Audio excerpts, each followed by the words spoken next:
Meeting is now live streaming. Let me just make sure. Just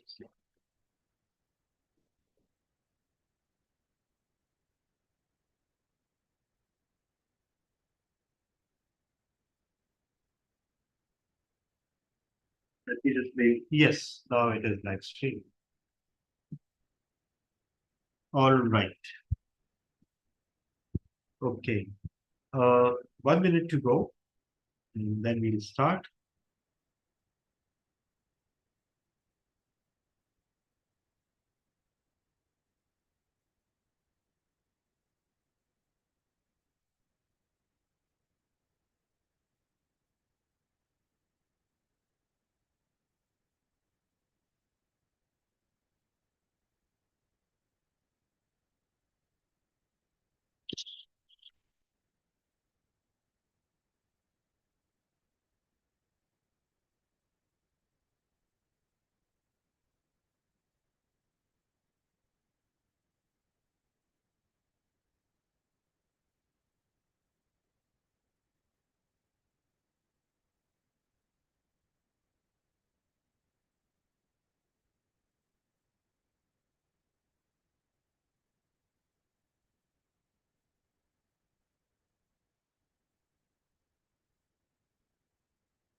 All right. Everyone, good morning, good afternoon, good evening. Thank you so much for joining us today. And on this, let me look it up. It's, I think, 1,080th meeting of Karachi Toastmasters Club. And before we start the meeting proper, there are some ground rules. The first rule is that we refrain from talking about sex, religion, politics, especially with a view to causing controversy or marginalizing any person or individual. This is not a forum for political debates or debates on any other matter. And that is also one of the reasons that this is a safe space for anyone to practice the art of public speaking and communication and leadership.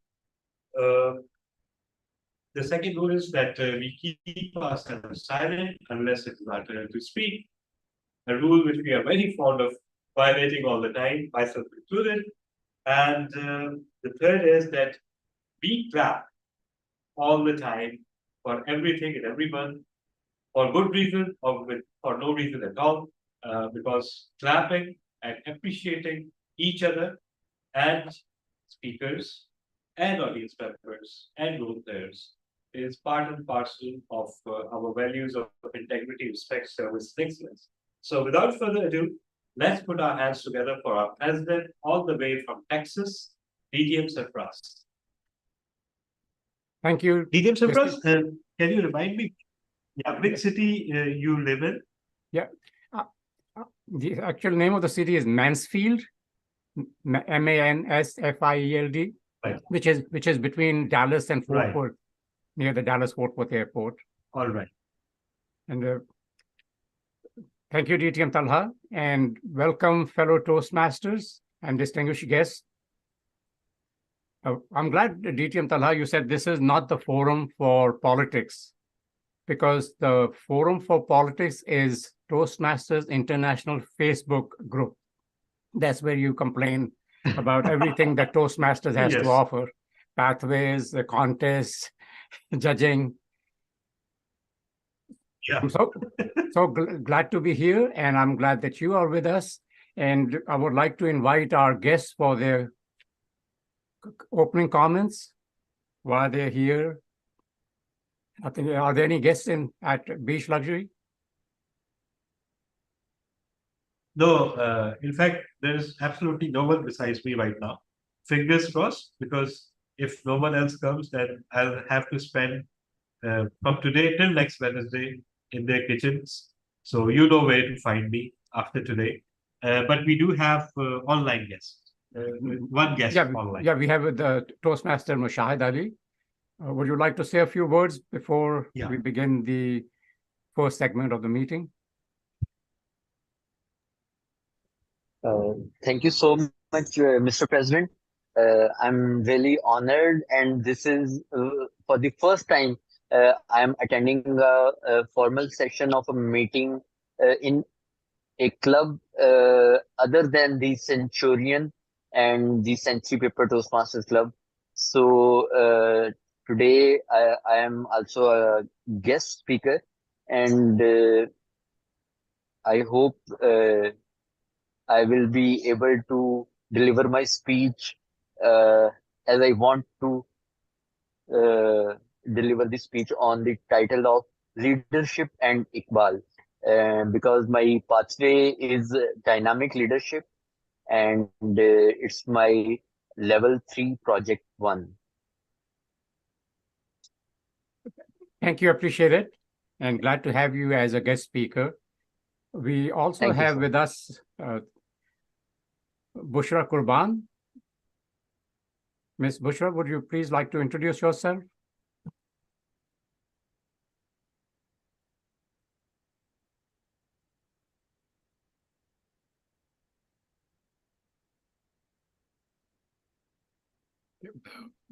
Maybe she's not available right now. So we'll move on to our meeting. Any announcements, Toastmaster Imran Rana, from last meeting? Thank you so much, Mr. President. Fellow Toastmasters and guests, on last Sunday, we had our first club speech contest, and that was table topics and evaluation speech contest. The best thing about those contests were that 11 contestants compete in that contest, and fortunately, no one was timely disqualified. So all the speakers were timely qualified. A special thing about those contests that I participated as a contestant, not as a judge or a role player or the contest chair, which I used to be famous for. So the winners for the evaluation speech contest were Toastmaster Fahim Razak stands on top. Then we had the second place Toastmaster Rabia Tabassum Zishan, if I'm correct. And the third place was Toastmaster Latif Mansoor Ali, and today is not attending the meeting. And for the table topics, we had Toastmaster Rabia Tabassum Zishan stands first. Then on second place, Marjan Akhtar was first, then Rabia Tabassum Zishan second, and Toastmaster Fahim Razak scored third position. It was quite amazing contest because as there were 11 contestants competing, and they were all exceptional speakers. Mostly they were my mentees, and I'm really proud to compete against them. So kudos to everyone, and congrats to the winners. Over to you, DTM Sarfraz. Thank you, Toastmaster Imran Rana. I'm glad you mentioned 11 contestants in each contest. That was great. And they were all within time, no time disqualifications. And that also speaks volume, because in our KTC meetings, 99.9% of the time, the speakers are on time. We don't have speakers going way over time. Yet, for some mysterious reason, the meetings run over time. Yeah. Ms. Bushra, are you available to make a few comments?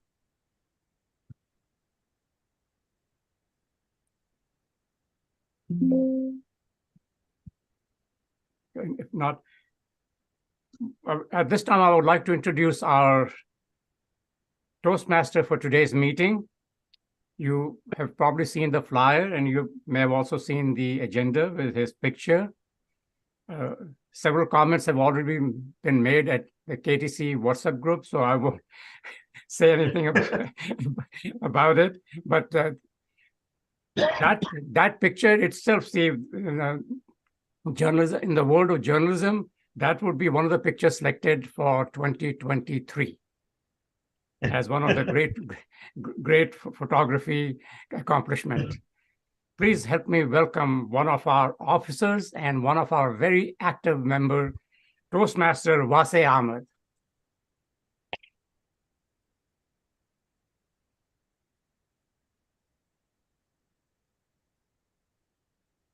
Thank you, Mr. President. Good evening, everyone. Welcome to the meeting of Karachi Toastmasters Club today. Today, as you all know, I am your Toastmaster of the day, and the theme of today is Read to Lead, which means that we will be going through number of books, and we'll tell you that how does this help in your life, and how can you use this knowledge. As we all know that knowledge is the power, and you need power to lead. Simple equations. So coming to the meetings, our meetings is divided into 3 segments. Clear thing. First segment is of the prepared speech segment. The second segment is the table topic sessions, and in third section we have the evaluation. Coming to the role players of today, let me introduce them to you.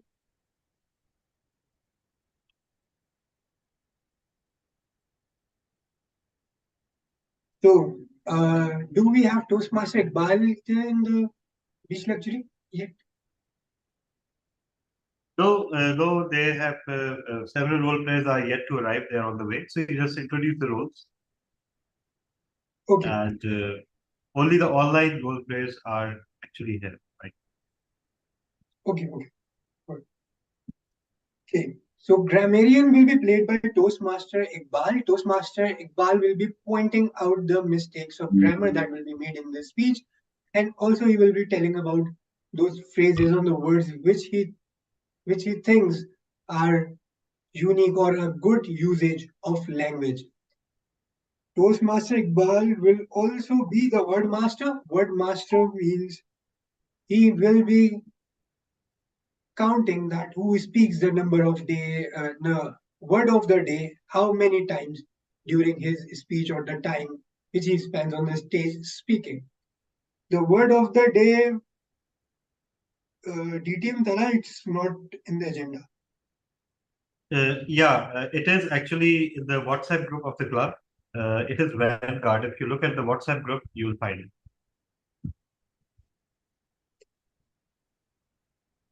Just give me a minute. I will also put it up in the chat box. So. Okay. Everybody, word of the day today is Vanguard, a group of people leading the way in new development or ideas. Vanguard is the word of the day, so please use it in your speeches.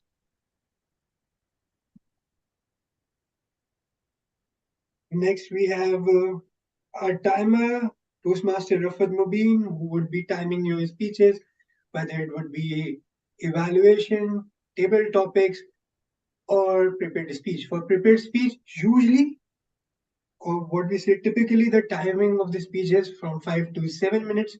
So if the time of your speech is from 5 to 7 minutes, so at 5 it would be green, at 6 it would be yellow, and at 7 she'll be showing the red, which means that you have 30 seconds to close your speech. In evaluation, the time is from 2 to 3 minutes. So at 2, she will be showing green. At 2:30, she will be showing yellow. And at 3, she will be showing red, which means you have 30 seconds to finish. And for table topic session, it's 1 to 2 minutes. So at 1, she will be showing green. At 1.5, she will be showing yellow. And at 2, she will be showing red, which means you have 30 seconds to finish your table topic speech.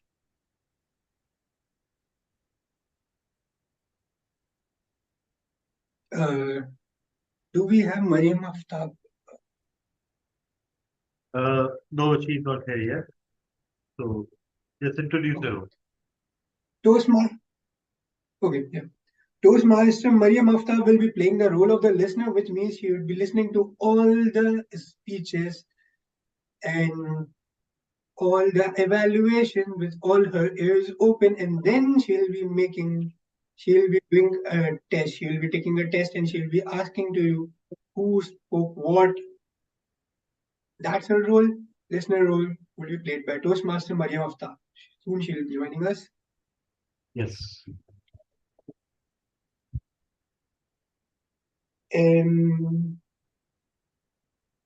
Thankfully, we do have our counter here. So, our counter, please introduce your role.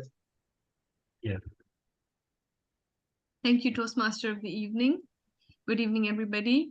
Today, I'm your ARC counter, and my job will be to listen to all the prepared speeches, table topics, and other role players as they speak, and inform you at the when it's time to report of how many filler words or sounds they used, which are usually or filler words like, just like I said right now, like, so, like, and such words. Over to you, Toastmaster of the evening. Thank you, Toastmaster Hina Ali. Now we move towards the last role, last facilitator role, and that will be the joke master of the day. And of course, that can be played by none other than Toastmaster Hiba Rais Khan. TM Hiba, do we have you? Yes. TM Hiba. A fellow Toastmasters and guests, am I visible and audible? Yes, you are. Okay. How do bees brush their hair? How do bees brush their hair? Through a honeycomb. With bee wax. Yes, they use honeycomb. Yes, yes, honeycomb. Over to the Toastmaster of the day. Evening, sorry. Thank you, Toastmaster Hiba Khan. So now we will be moving on to our prepared speech segments in which members will be delivering their projects. But for moving on, before we move on to our first speech, let me share my first book that I started reading. Here. This is the book that I first read, and it's called Harry Potter and the Deathly Hallows. And you can realize that it was exactly the first book which I read, which means that I did the biggest blunder a reader could do. That is reading the last novel first in the series. But again, it's a great, great book. So please do recommend and do read it to your children, because there is something about this book. When you start reading it, you can never put it down. You are always, always, always looking, okay, what happened to the next page? What happens on the next page? What happened on the next page? So please do read this book. Amazing, amazing book.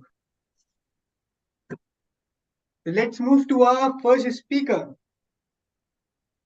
So, fellow Toastmasters and guests, SDT and Sarfraz says, it's my honor to present to you our speaker, Toastmaster Imran Rana. Toastmaster Imran Rana is going to deliver his speech to manage projects successfully.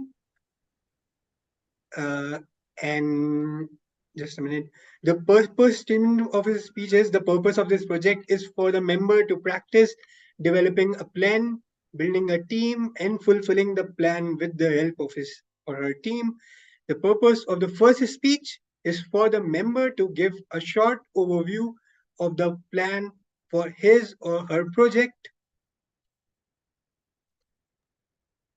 manage projects successfully, fantabulous for Toastmaster Imran Rana. Toastmaster Imran Rana, fantabulous for. It's the second speech actually. Okay, you are doing the second speech. Fine. I'm sure I am audible and visible, and my screen is visible too. Yes, you are. Okay. Once upon a time, in a Karachi Toastmasters Club meeting, Sorry. Can you see the timer window? It's with the raised hand. Yes, I can see that. All right, fine. You can start. Okay, I'm starting from the beginning. Yeah. Once upon a time, in a Karachi Toastmasters Club meeting, yours truly delivered the first speech of Level 4 projects, managing a project successfully. During this speech, I shared the idea about having a combined meeting amongst top 4 community clubs. And that idea was wholeheartedly accepted by all the presidents and vice president education, fellow Toastmasters and guests. The idea was born. Now it was the time to how to make this idea into a reality. As they say,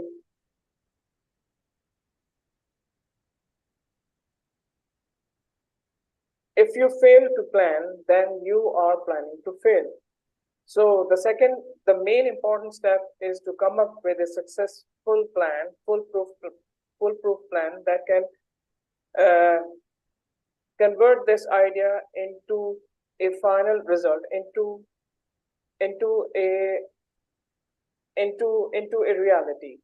So at the first stage, what we did that we created the WhatsApp group in which we added all the presidents and vice president educations to get to develop consensus on the following: the theme of the meeting, the distribution of role players, the teasers, the posters about the keynote speakers, and getting approvals and constantly making the follow-ups. When it comes to the meeting theme, distinguished Toastmaster Talha bin Hamid come up with such a wonderful theme of Fantabulous 4. And that exactly gelled with the meeting. All the presidents and vice president educations, they wholeheartedly accepted this meeting theme. And the next step was to create the buzz on the district website. And for that, we decided to create another WhatsApp group, and that represents the PR. And in that group, we added distinguished Toastmaster Talha bin Hamid, Toastmaster Latif Mansoor Ali, as he was the VPPR of our club, plus Toastmaster Rabia Tariq, the VPPR of Rawalpindi Toastmasters Club. And we started working upon the teaser, the poster, the teaser, and the teaser video of this amazing theme. This was the PR group, and the posters which you are looking at the moment, they are all created by our distinguished Toastmaster Talha bin Hamid. As you can see, the role players, the speakers, the evaluators, and the virtual background as well. When the video was created by Toastmaster Rabia Tariq, and when she shared with me, and it goes, I was so impressed and I was so amazed by her work. Let me share that video with you, and you will be thrown away by the wonderful music she added in that.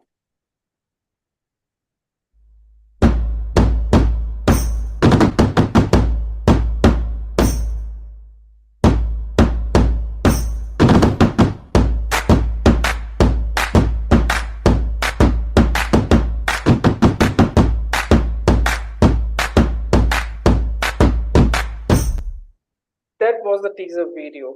Later stages, what we did, we combined the work of TTM Talha and Toastmaster Rabia Tariq, and in that video, all the presidents they introduce the club themselves and request the audience to attend this mega event. As we started as a combined meeting, but it turns into an event that will be remembered for many years. And since it becomes an event, so we look for a dignitary. And again, distinguished Toastmaster Talha reached out to International Director DTM Ali Shahbaz Ali, who is one of the epitome of Toastmaster fraternity, and also he's a great supporter of District 122. So he graced the presence with his inspiring keynote speech. And when everything sets up, that was the highlights of the meetings. The meeting was attended by 50 plus members, not from the different cities of Pakistan, but also from different parts of the countries.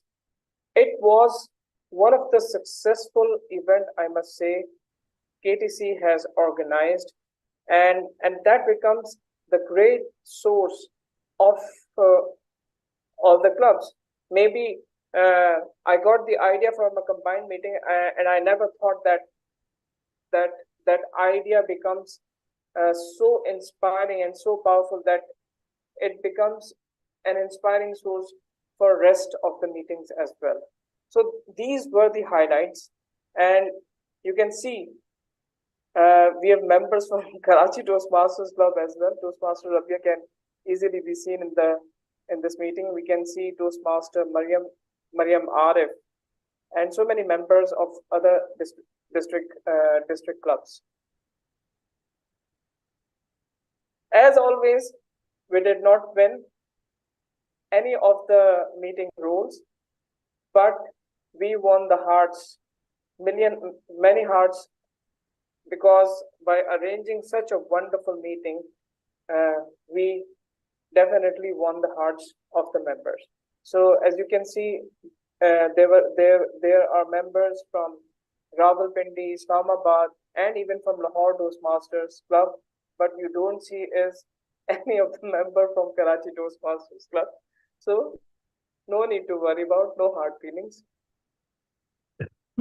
After completing this project, what I learned from this project, as after leading this project, that I realized that I recognize my strengths and use those strengths in different areas, not only in Toastmasters, but also in professional and personal life. I developed rapport with different stakeholders, like since Rawalpindi Toastmasters Club and Lahore Toastmasters Club, their president, they didn't know about me.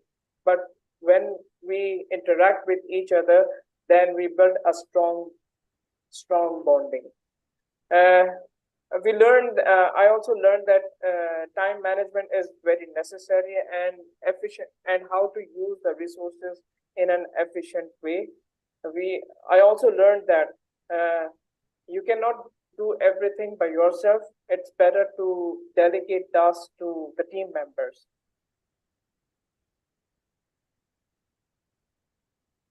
And in the end, I would like to say that Karachi Toastmasters Club has, after this mega event, KTC was the first Toastmasters Club who created the environment, the cohesion environment, brings different clubs together and delivered a wonderful meeting. I must say that it's not a one-man task. There was a team behind, and they were so enthusiastic that they accepted this challenge, and we delivered a wonderful, what can I say, a wonderful, initially it was a meeting, but it turns out into a wonderful event. So Those were the people that brings this idea into a reality.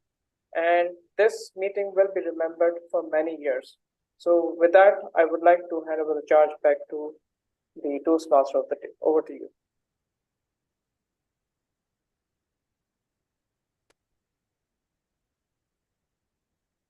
Thank you, Toastmaster Imran Rana, for that amazing presentation. Okay, from that I remember that I guess for this year we haven't had any joint meeting, but hopefully we are going to have a joint meeting soon.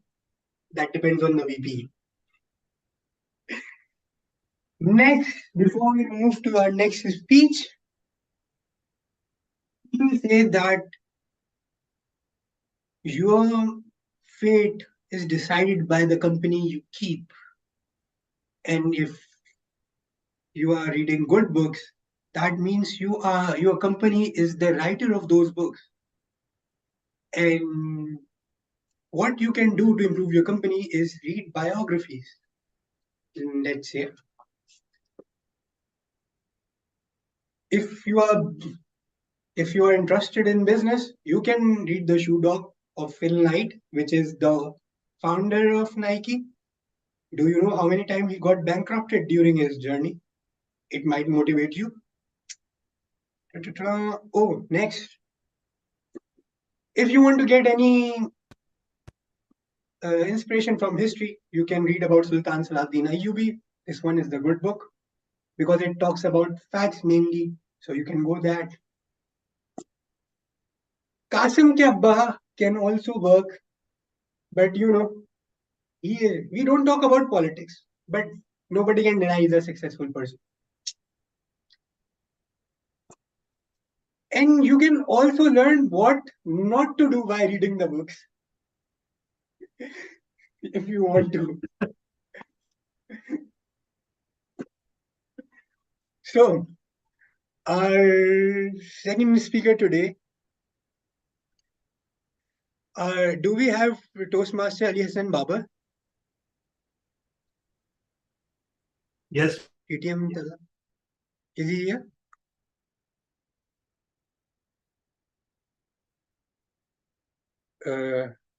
DTM Tala, do we have Toastmaster Ali Hassan Babar?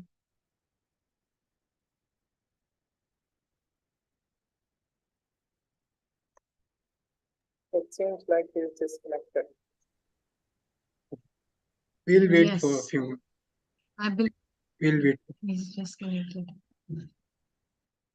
Toastmaster Vase, can you hear me? Oh. Yes.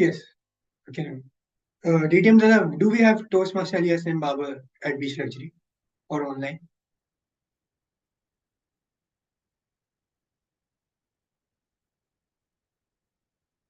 DTM Tala, can you hear me?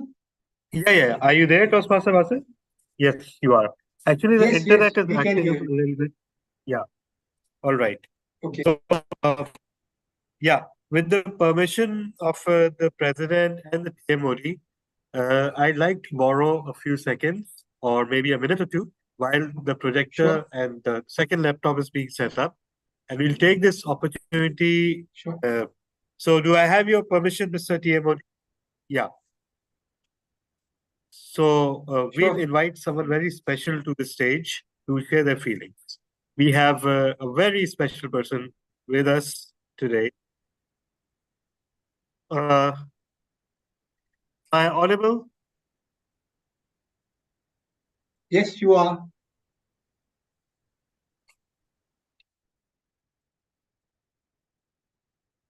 Right.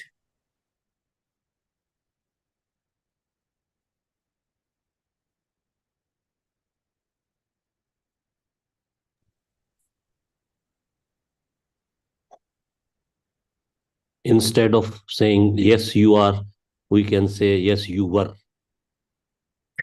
All right. I hope I'm audible now. Yes, now. Yes, you are. All right. So while the other laptop is being set up, I'd like to invite someone very special, someone whose blood, sweat, and tears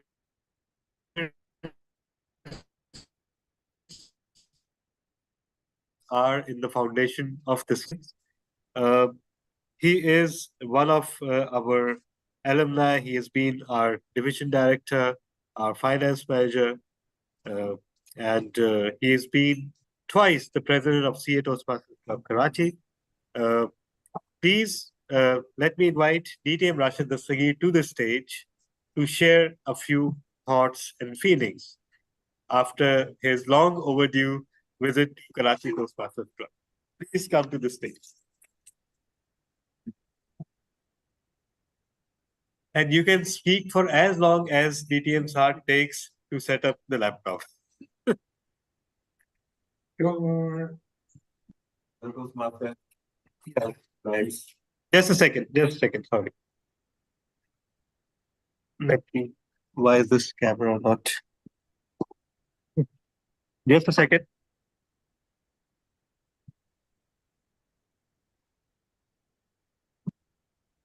Actually, I've managed to disconnect the camera. All right.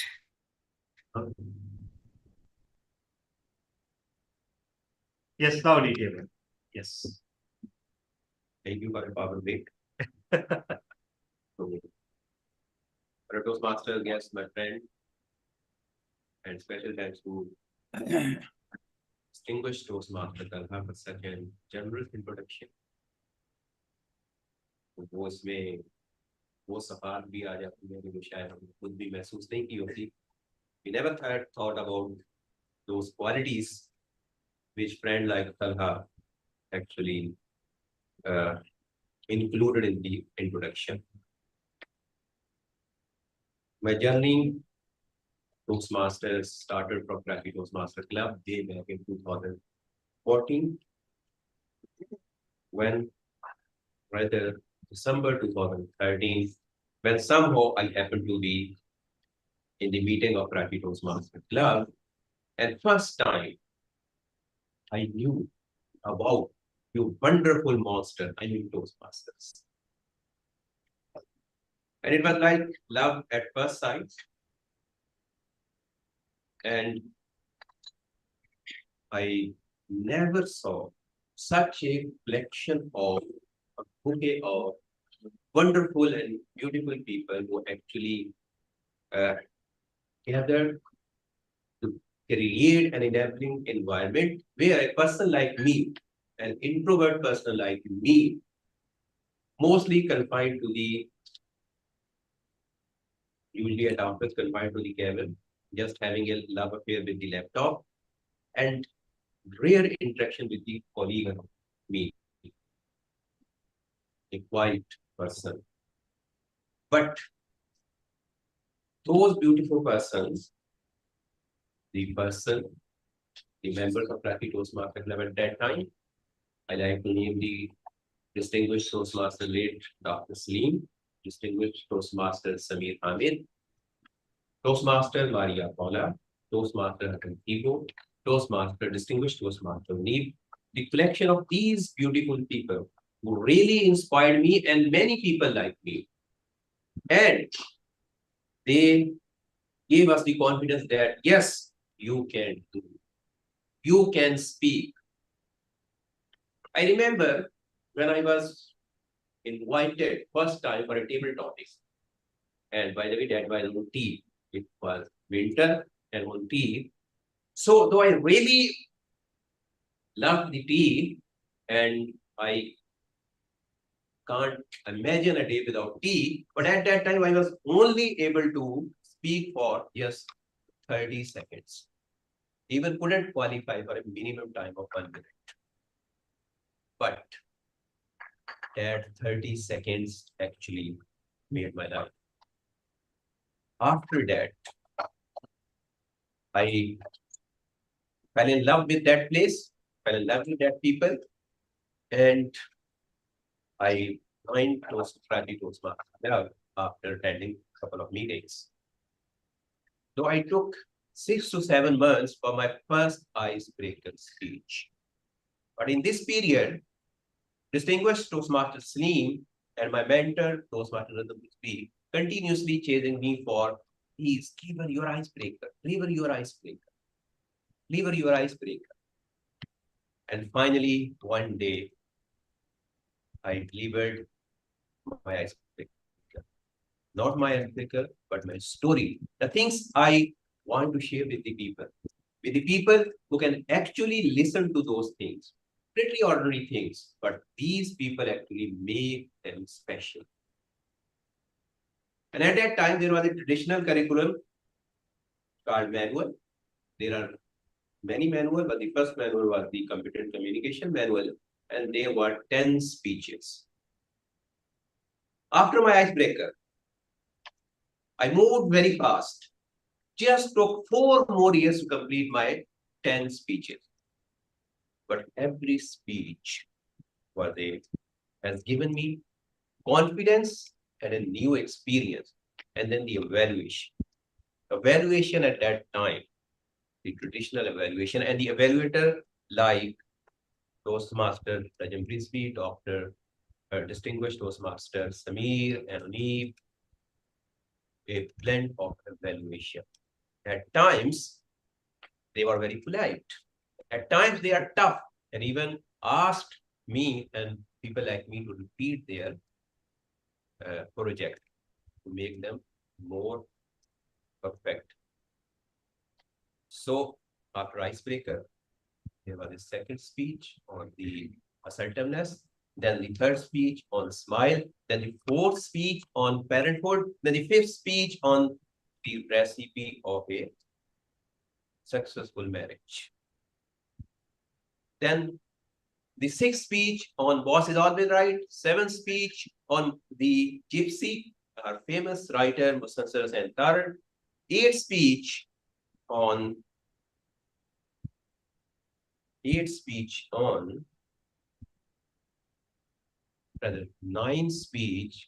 on Pakistan Day, and the 10th speech on ultimate solutions. So I really enjoyed my journey, talked about many things, relationships, emotions, patriotism, and then in the end, inspiring the audience with a message, the ultimate solution. And after that, these 10 speeches given me the enough confidence and inspiration to complete the next 5 manual and around 30 speeches, 30 speeches just in a span of 2 years, because at that time, the new pathway was, they are rolling out the new pathways, and there are just 2 years given to complete the Distinguished Toastmaster in 2 years' time. So in 2 years' time, I have completed those 30 odd speeches, rather 30 plus speeches, and as well as the high performance leadership. But all this is possible because of the love, care, and affection shown by those wonderful people from the very first day. I was just delivering ordinary speeches, and they were receiving as I was saying something out of the world. Now, this charge is taken over by the people, trained by them, mentored by them, and the same environment you can now found at Karachi Toastmaster Club as well as any Toastmaster Club. And at that time, there are around 20 odd people, and this time there are more than 1,000 Toastmasters all over the Pakistan actually infusing this positive energy. And they are waiting for people eager to learn, to provide them this enabling environment, this confidence, this positivity, and this new way of life really needed by the society like us. So, whether or not I able to attend the meeting, these days, due to my professional commitments and some other reasons, I'm not able to attend quite a few meetings, but once a Toastmaster, always, ever a Toastmaster. So if somebody in my audience still yet to join the Toastmaster, my urge is to just step in and then experience a wonderful journey. Thank you very much for listening to me. Thank you so much, DTM Rashid. We are privileged to have you with us. And thank you so much, Mr. TMOD and Mr. President, for granting me the permission to call my friend. So over to you now. Thank you, DTM Talab bin Hamid. And thank you, DTM Rashid Dastagir, for gracing us with your presence. I definitely got my inspiration for Reflect on Your Pathway speech now. Now, our next speaker is Toastmaster Ali Hasnan Babar. Toastmaster Ali Hasnan Babar, do we have you? And his evaluator is DTM Talab bin Hamid. Yes, we do. Yes. So thank you so much. And excuse me, I have to read off the screen. So I'll keep sitting while describing the project. So Toastmaster Ali Hussain Babar, another of our members, our treasured members, who has returned after a long time. He will be delivering a project called Connect with Storytelling. The purpose of this project is for the member to practice using a story within a speech or giving a speech that is a story. The member completing this project is focusing on using stories in a speech or creating a speech that is a story. Good luck figuring that out. The member may use any type of story, personal, well-known fiction, or one of his or her own creation. So it is one of the few projects which allow you to breach the condition of originality. Though I have seldom ever experienced any member doing a project that with a story that is not their own. So everyone, please put your hands together for Toastmaster Ali Hassan Babar. For the longest time, we've been calling him as Babar Ali Hassan, and for the longest time, he was too polite to correct us, or he would correct us, but we did not listen. But it took him going away for like a year or maybe 2 years, and finally that brought us to our senses. So everyone, please put your hands together for Toastmaster Ali Hassan Babar. Ins and outs of university life, Toastmaster Ali Hassan Babar. 5 to 7. Fellow Toastmasters and guests, a very good evening. How are you all doing today? That's great. So how many of you still cherish the moments that you spent during your university life? Like when you are feeling down and you recall those moments and feel cherished. Yeah, I would, but I had no university life. Let me take you through the roller coaster life of MBA that I recently had at University of Lahore.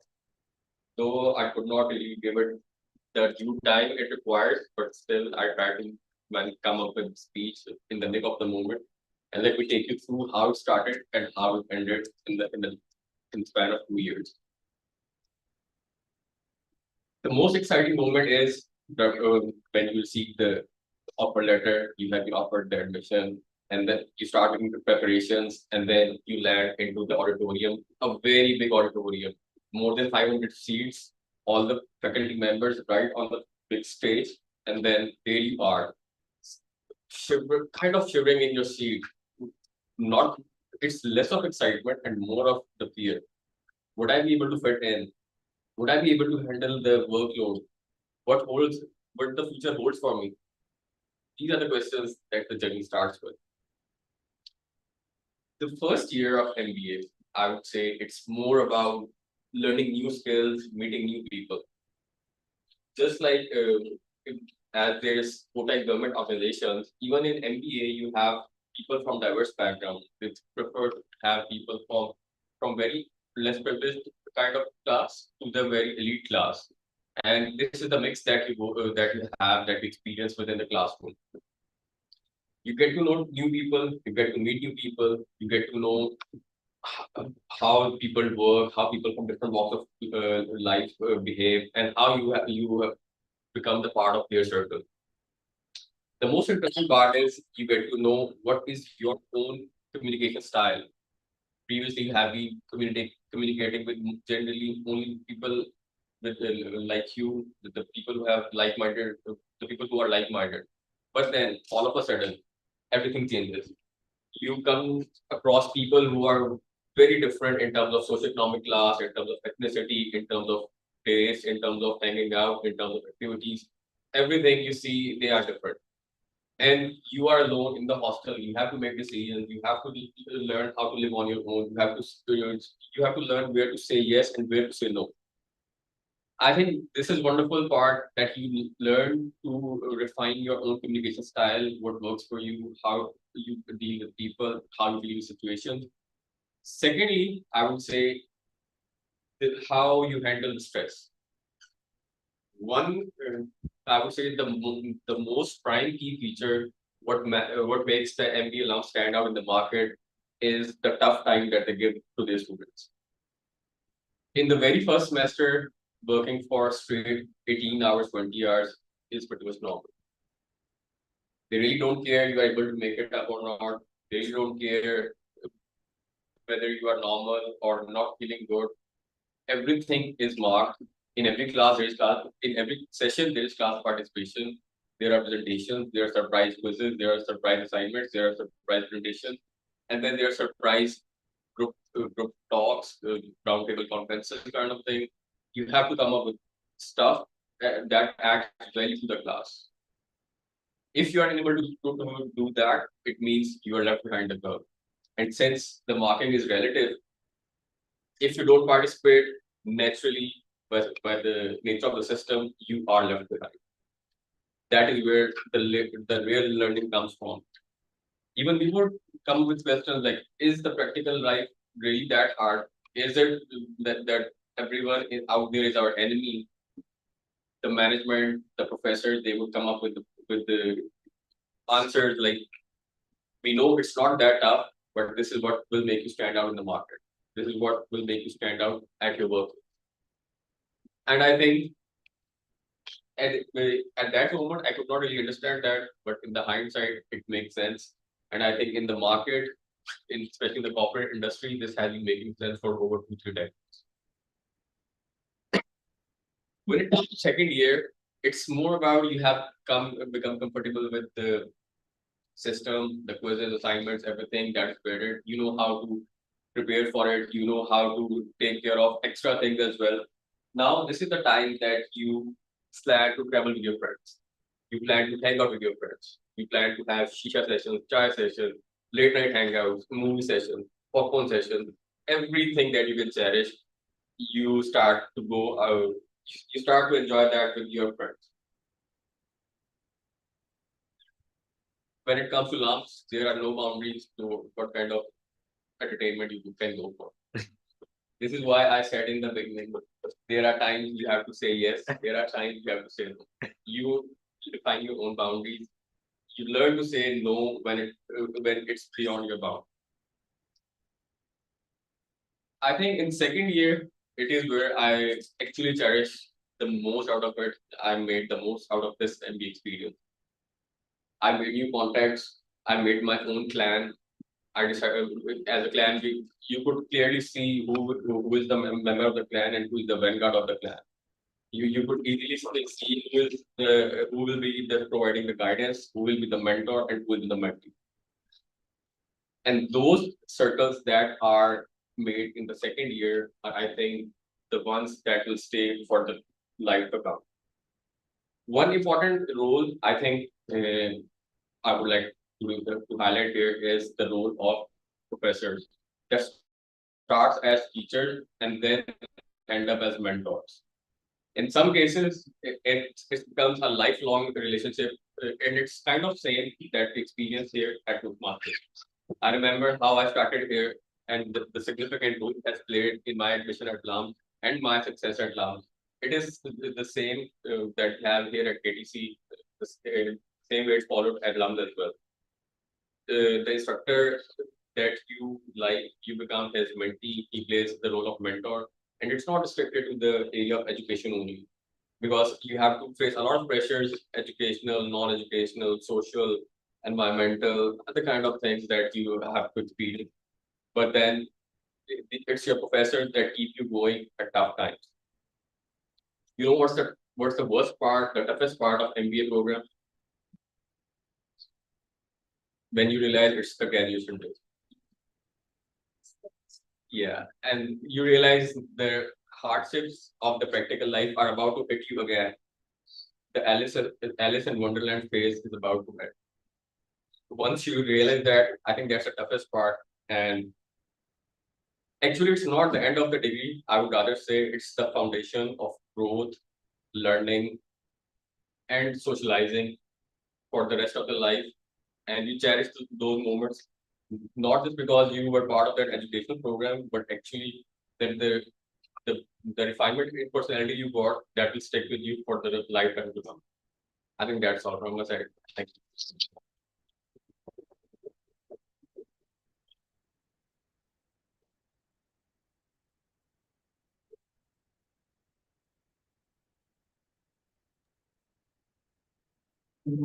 Thank you, Toastmaster Ali Hasnain Baba, for taking us through your journey at LUMS, your daily life at LUMS. From daily life, now I can recommend something for those people who have problems in reading thick books or stories, or they think they cannot have time. I have two books. One is The Daily Stoic by Ryan Holiday, which means you will have a quote from the Stoics like Marcus Aurelius or something, and then there will be explanation of that quote that might help you in your daily life. The second one is The Daily Laws by Robert Greene. Robert Greene, and if you haven't been reading the Robert Greene's all the book, the 48 Laws of Power and other books, so you will have here it covered. It means he will be writing a law for a day of power and then explaining it. For example, today's law is supreme patience, which means that you have to wait for the right time and strike the iron when it's red hot. So that's what is supreme patience, and that's what his explanation was. So Daily Laws by Robert Greene and Daily Stoic by Ryan Holiday. These two books might help you for everyday reading. Our next speaker, if we today have Toastmaster Majid Akhtar. Do we have Toastmaster Majid Akhtar? Yes, we do. Yes, we do. And his yeah. So his evaluator is Toastmaster Ali Hasnain Baba. Toastmaster Ali Hasnain Baba, you have the stage. Introduce him. Sorry?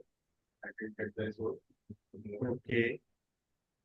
It is actually, yeah, just give me a second. Connect with your audience. Let me send you the sheet.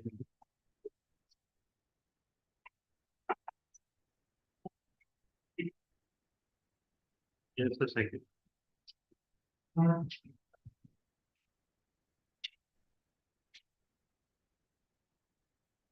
Connect with your audience, and I'm just sending it. Keep an eye on your watch.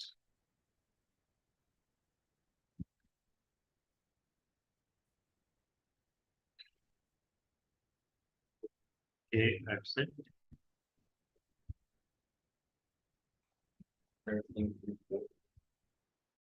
Yeah.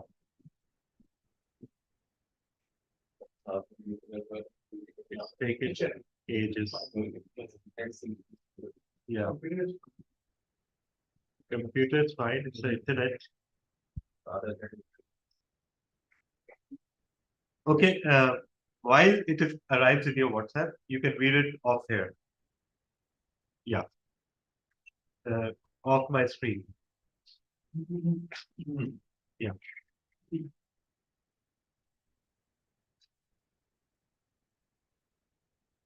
So the purpose of the project is for the member to practice the skills needed to connect with the unfamiliar audience. And as the evaluator, I'll be taking notes, giving on how you present, and at the end I'll be giving the feedback. The timing of the speech 5 to 7 is 5 to 7 minutes. All the best to Master Majid. Stay to all of them.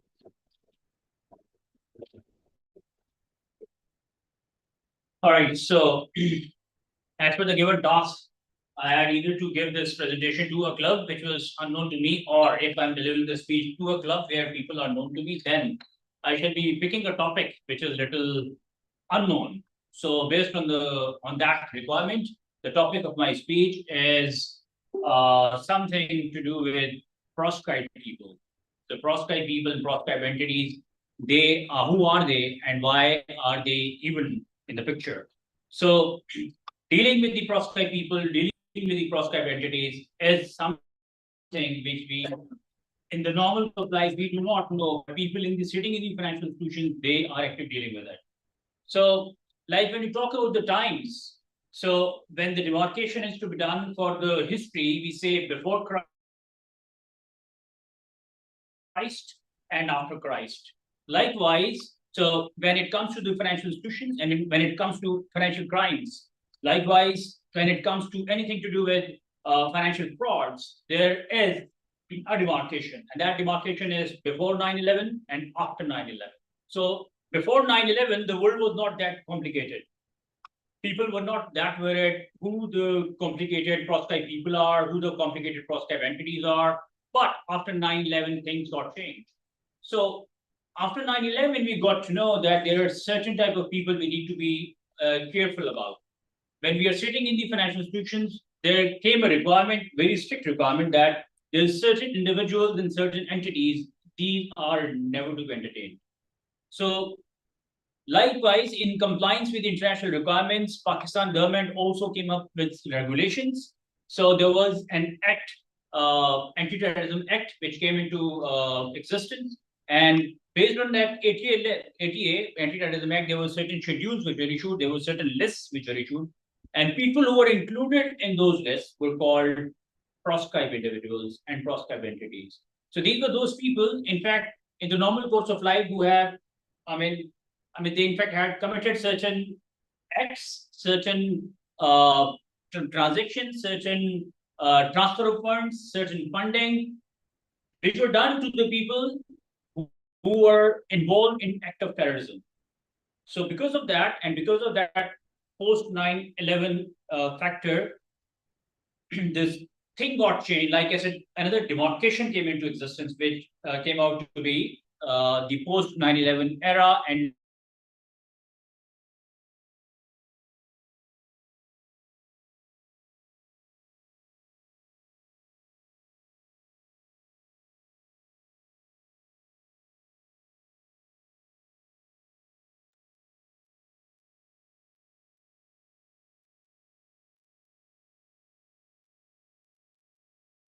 department will like to ensure that you are not included in that list.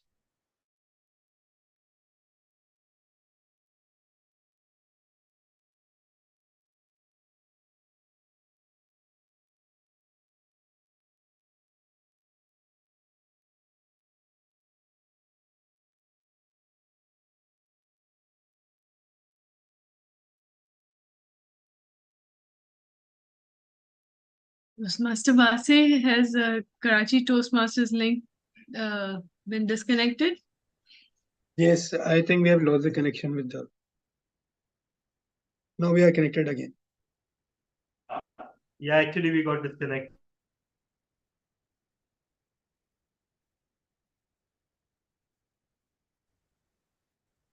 Okay, so yeah.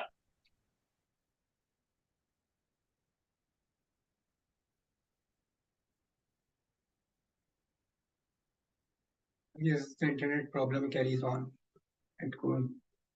That with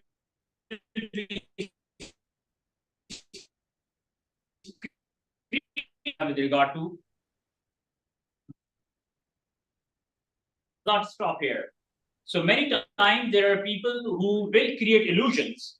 They might come up with some deceiving acts, and they might, through with the screening process which is done at financial institution. So subsequent to that, after opening of account, there is still a check which is there. There are still teams which are sitting at the back, and what they are doing, they're still checking.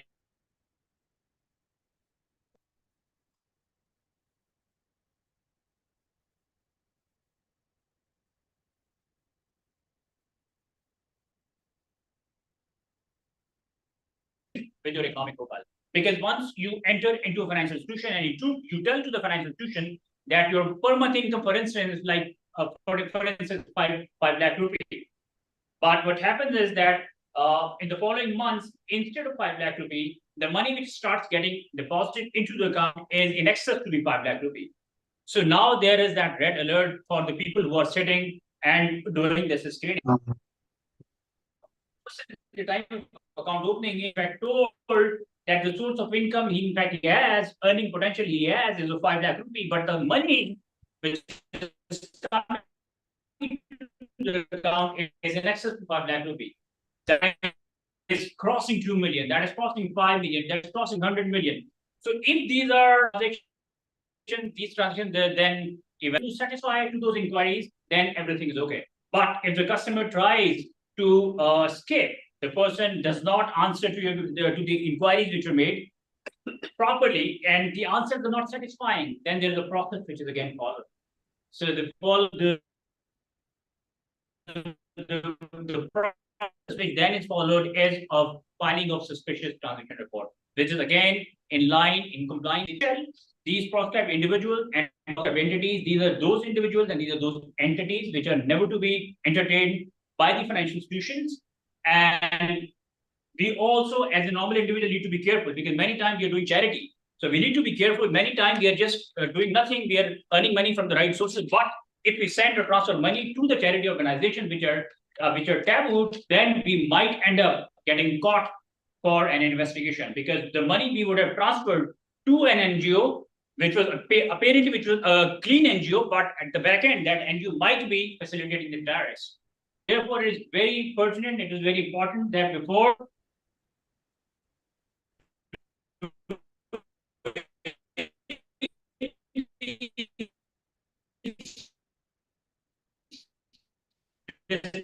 work, we all need to be careful that only recognized NGOs should be given the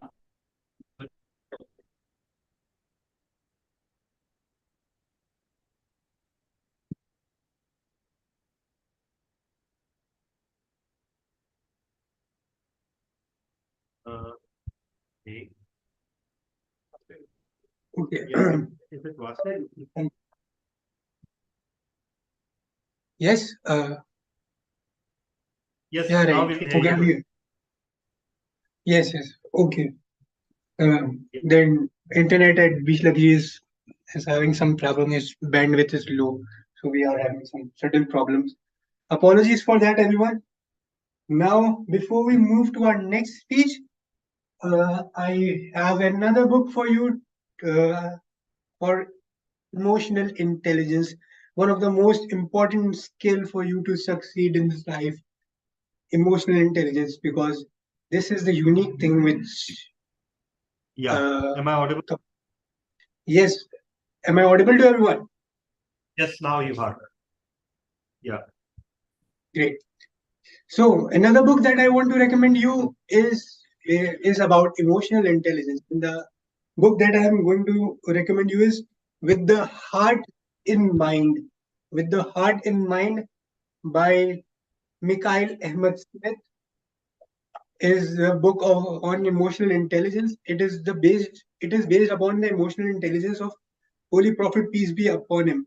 So if I'm just quickly going to the crux of it, is that he used to make every person that he used to meet, he used to make them feel special. He used to read them and then he used to talk them into their own language. So that if you are a negotiator, it means which you are a leader or you are a salesman, you would definitely need that type of emotional intelligence. So again, With the Heart in Mind by Mikhail Ahmed Smith. So now we move on to our next speaker. Our next speaker is Toastmaster Asghar. And for that, our evaluator. Sorry, he's not here. So we can skip over to the next speaker, who is Toastmaster Kareem Meghani. Yeah. Okay. Everybody, our next speaker is now Toastmaster Kareem Meghani, and his evaluator is Toastmaster Hinali. Toastmaster Hinali, you have the stage. Thank you, Toastmaster of the day. Good evening. Can you all hear me? Yes. Yes, we can. Great. So Toastmaster Kareem today is doing this moment.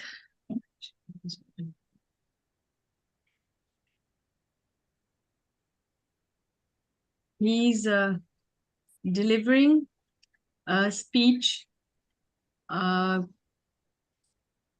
I'm not sure from which level or which pathway, it's not mentioned, but he is doing his first speech, of where he's preparing to speak professionally.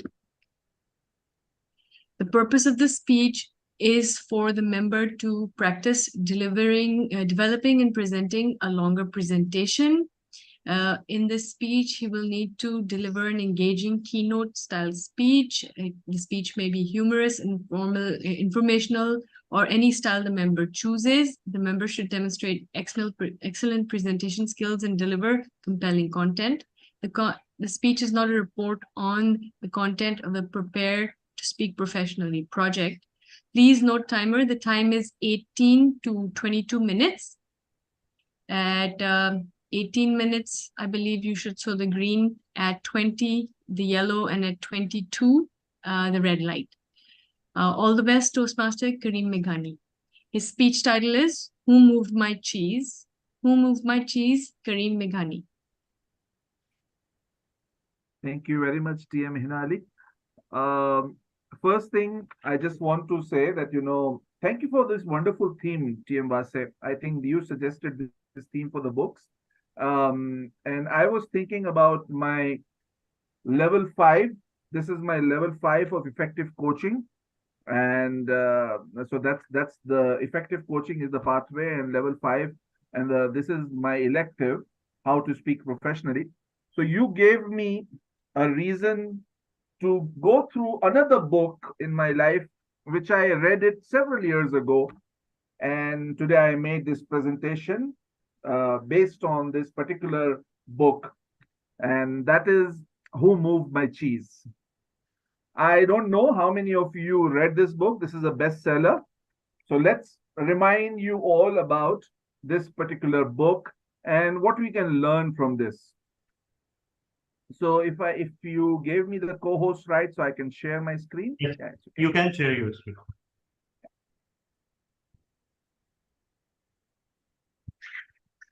So this is a book, a famous book called Who Moved My Cheese by Dr. Spencer Johnson. And the first thing I will go through this book is the characters of this book. And I want you to imagine this situation. Just imagine that you are reading a novel and you are imagining this characters which is related to you. Because if you will relate, that will help you understand the messages which I want to communicate to you. So Dr. Spencer Johnson wrote this book several years ago. It was a bestseller. It's used in a lot of companies now, especially in the human resource department. Why? The people who don't know this book, let's keep it a suspense for them. And who knows, enjoy the journey. So this book, the first thing is these characters. So you can see the picture in front of your screen. There are 4 characters in this book, and the whole story revolves around them. And there is a 5th character, which is very important. That is the cheese. So the cheese lovers, This is a wonderful book for you because you will always feel that you are eating cheese. So there are two mouse and two humans who are similar to the mouse size. So there's a special kind of human being. You have human characters, and they are but the similar size of mouse. The difference between these two characters and these two mouse is the thinking level, how the thought process work for them.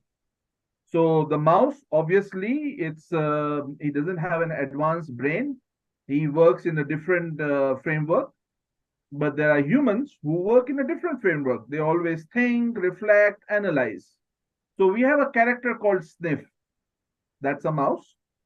We have Scurry. There is another mouse. And then we have Hem. And then is the fourth character, How. Now these four characters revolves the whole story of this particular book.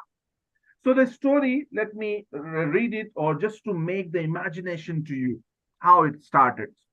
So these characters, you can see they are wearing joggers. They are in their suits, which they are doing exercise. They want to run. So that's very important. Just remember this particular part. These all characters are living together in an imaginary world. Okay. Now in this imaginary world, they are searching for cheese because they survive on cheese. Okay. They are in a place when there is a maze. There is a maze and there are roads, and they have to search for this particular cheese. Sniff and Scurry, as mouse, they are very fast. They got this target. They want to search the cheese. Now they wear their joggers, they wear this, they exercise their material and their clothes, and they are ready, and they start running inside the maze. They just went to the maze, different roads, trying directions here, there, here, there, here, there, here, there, and their target is getting the cheese. Now him and Haw, they are the two characters. They say they are mouse. They know their objective. They are searching for cheese, so they are running. But we are human.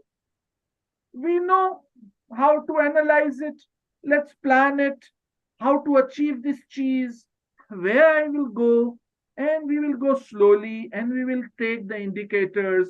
We will go inside. We'll try to find our cheese. Haw was more analytical, than a person who likes to write also. So you can see in this character, he is holding a pen. And wherever he learns something, he liked to write on the wall. Hem said, yeah, whatever you do, I am a very high mammal. I have a huge brain. I can reflect, analyze, and I can find this cheese. Story starts. The four characters moved inside the maze. Several attempts, there is a struggle. They will go from one line to another line, to the third line, to the fourth line. They are finding, and they found a huge pile of cheese in one place. That is Station X. Now they found their happiness and they start eating. So what Sniff and Scurry did, they put their joggers inside their head with a thread or something. Just they want to protect their joggers. And they start eating the cheese every day. Ham and Haw, they found their happiness. They said, look, the human intelligence, we found that cheese. And they just throw their joggers and they just start eating cheese. Over the days, the time passed. Sniff, because he have this skill that, he can smell. So he smelled that, the cheese is getting rotten now. Scurry, he's very fast. He can go around. So he saw this cheese pile is coming down automatically. Ham and Haw doesn't care. They were just eating. every day eating, eating, eating, and going home so satisfied. One day, Ham and Haw came, Sniff and Scurry came, and they saw the pile of cheese is gone. Now what? They sniff and scurry their mouse. They said, okay, we found this cheese now before, we can find again. They put their joggers, they take out their joggers, they wear it, and they ran to find another cheese. Ham, on the other side, you can see his character. He got surprised. Said, what did happen to us? Suddenly our cheese is gone. I make so much struggle to find that particular cheese, and it's gone. Haw put his head on his legs. He's disappointed. Ham is angry. How come my cheese is gone? And Haw feel disappointed. Now Ham and Haw, they were like this. They said, where is Sniff and Scurry? And Ham said, who cares? They are mouse. Why I should be worried about them? They are mouse, they will find their way. We are humans. We need to find some strategy. This cheese will come back to this place. It will be not going anywhere else. And then what happened? Days and days passed. Cheese never came back. Haw told him, I think Sniff and Scurry may found another cheese. Let's move on. But Ham said, don't care about this mouse. We are human. My cheese, I deserve it. It will come back here. Who took it? I will take action. Days passed. And Haw, after such a disappointment, in few days, he said, Ham, enough of you. I am going to find. And Haw put their joggers, find his jogger somewhere, put his clothes back, and he start going back again in the maze to search it. And when Haw starts searching, he feel tired because he was not active. He was disappointed. He was not doing any workout, any exercise. He was so tired, but still he tried. And station N, he found Sniff and Scurry because they were eating a pile of cheese. And Haw reached there. Over this journey, Haw wrote different messages, which I will come back to you in the presentation part. And Haw said, I took so much time. I wasted so much time and I didn't search for another cheese. Ham, on the other side, stayed there angry. Time passed and he died there. And Sniff, Scurry, and Haw survived. So that's the whole book journey. Now, this journey, put on yourself, where are you in your careers? What is cheese is the metaphor representing to you? Who moved my cheese? Ham always asks us. So life is, it's a metaphor. The cheese is talking about house, freedom, health, recognition, spiritual peace, everything. Each of us have our own ideas of what cheese is. Why? What is my journey in my life? What do I want to run and struggle and achieve it? People find something, find their cheese, and they are so happy that stay for such a long time. Do you remember COVID? 2020, 2021? How many of you lost your jobs because you were too satisfied with your job at that time? You didn't work hard to improve your skills. I was the person also.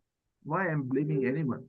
I was the person who was reflecting on my own life, and I joined Toastmasters, by the way, 2020. So that was something, and some messages. We always search for our favorite cheese. It's a complex system in the world. paths and tunnel, which is easy to get lost. People use this complex brain more sophisticated. However, emotion and powerful human beliefs took over and clouded their thinking. You know this? When we do struggles in the beginning part of our life, we are okay. But then we become too proud when we achieve something. We become so comfortable when we are staying in a same position. Because our human emotion controls us. Station C, who moved my cheese? Home is empty. The company is bankrupt. Company cannot afford more people in this company because we have COVID. We cannot afford, we don't have finances. Do you have enough skills? Did we find another pathway for yourself? Did we have another choice? The changes move your cheese. Changes will come. Everything change. Just check your last week till now. The whole, from Saturday till Wednesday, how many things changed? Just imagine right now, open the news channels and you'll always find artificial intelligence, chat GPT. November came. November 2022 it came, and today in November 2023 it's a reality and it's everywhere. Are we comfortable? Do we know about chat GPT? Did we start learning about it, start preparing about it as a human being? The cheese parable works best when everyone in organization knows about it, because an organization can only change when enough people in it change. How we react to these changes? Are we sniff? Are we scurry? Are we hem? Or are we haw? A sniff is always sniffing, trying to find cheese, running here and there. He doesn't think. Scurry is so working hard. He's a hard-working mouse.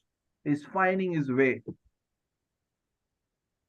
Haw is a character who is always empathize with others. You know, he didn't move first time. He realized that, you know, Stephen Scurry is gone, but he didn't went immediately. He was empathizing with him. He was waiting that Ham will come with me. And he didn't went, but eventually he went. He was hesitant. And Ham, there are so many people like Ham I saw in my life who just doesn't change. They said, we are true. We worked hard for this, and these people took it from us. How it's possible? Now, let me talk about it. Well, let's read this stuff also. They sniff who anticipate change early by sniffing it out in the marketplace and update the corporate vision. In a company of corporate world, you can think about it. The scurry who quickly scurry into action and adapts. He liked to get things done, so they took action based on the new corporate vision. Always ready, running. The Ham who denied change and resisted. I cannot accept it. Out of fear. He wanted to work in a place that was safe, where the changes made sense to them, turning them into haws. The haws who learn to adapt in time when they see something better. They were hesitant at first, but were open-minded enough to learn something new and adapt it. Cheese is what we think will make us happy, and when circumstances take it away, different people deal with different changes in different ways. When we get this particular cheese, this is our objective, that we want this particular thing. When we get it, we feel so happy because that's the happiness. But happiness can change. The world is changing. There's a globalized world. 21st century, 22nd, this is whole century, you can see that how the changes affected the century. The whole century had the changes which was not done so many years ago also. In 100 years, the world changed completely. industrialized revolution. You can see the technological revolution. We went to the moon. Now we are trying to go to the Mars. Our changes is everywhere in this world. It's a four characters are very, very delightful characters because it reflects us. Whenever we confronted with change, discover how you can let change work to your advantage and let it lead you to the success. Learn from change. Find opportunity in change. That's something not in the book I'm telling. And I think I believe on it.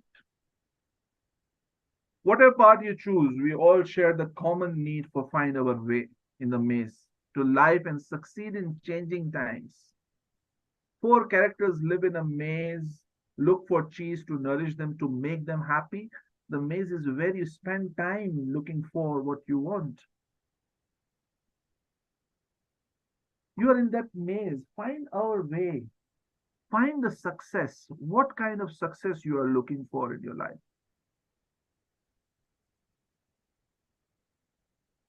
If you are watching along, what the mouse does, it's a very cute mouse, by the way, is sniff it. Something is coming, you know what is coming. Because you are well enough, your brain is so sophisticated that you can learn. See your surroundings, what is going on. Sniff it. You will find. Adapt quickly. Anticipate change and adapt to it quickly. Somebody come to my office, a younger Karim Meghani, I can see, very hardworking, but double qualified than me. Have lot of energy, masters, double masters, PhD coming to my office and telling me, Karim Meghani, you did your master 22 years ago. At that time, you will tell yourself, what I did 20 years, what I improve in my life. Horse search for new cheese. He wrote new lessons on the wall every day. I talk about these lessons already a lot, but every day this reflective guy, whatever he is finding, he just write it. I was just reading something about law of attraction. Law of attraction says a very good thing about writing things. If you have a thought, just write it. If you have something you want to achieve, write it. If you want to plan, write it. You remember old days when we used to write our diaries? That was a very successful tool when I'm reading this all literature now. Because every day we used to reflect on our lives. So that was the book. I want to show it to you. And I hope that what we learned from this particular book is how to change and how to react to these changes. I hope I didn't make anybody sad. Don't be sad. Every day is a new day. If you feel that you didn't change the years back, today is the day. Over to you, Toastmaster.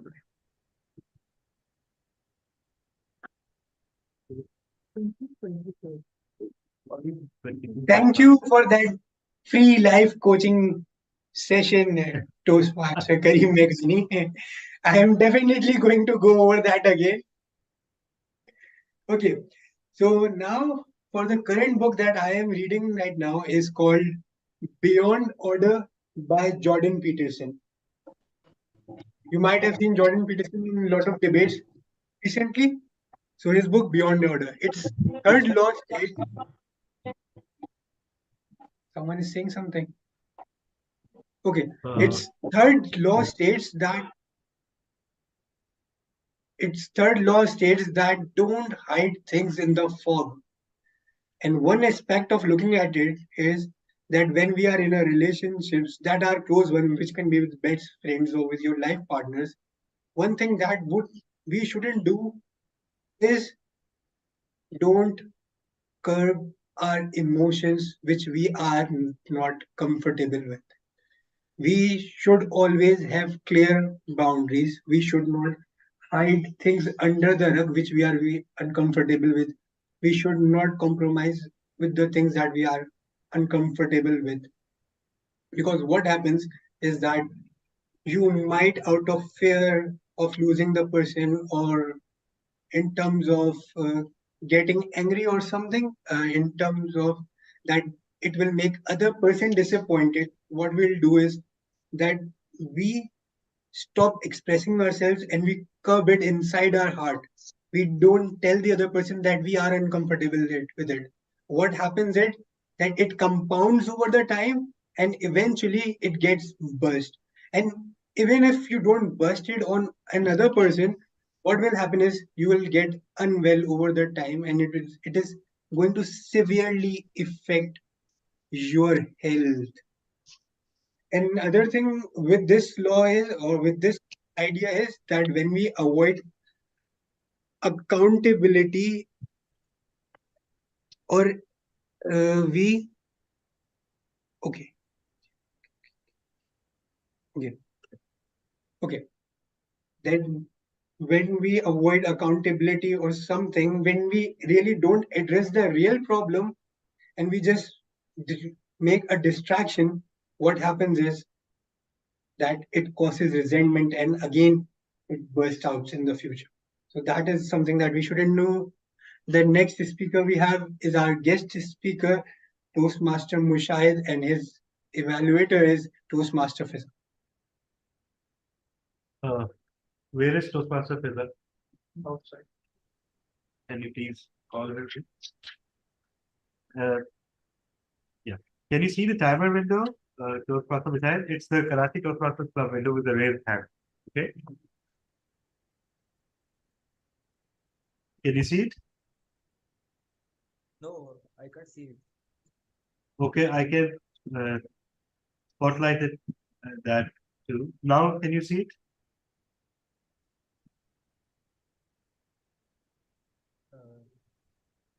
Which view Yes. you are using? Now I can see. Yes. Yes. Yes. Okay. Can you say something, because your voice seems quite a bit low? Hello. Hello, everyone. Am I audible?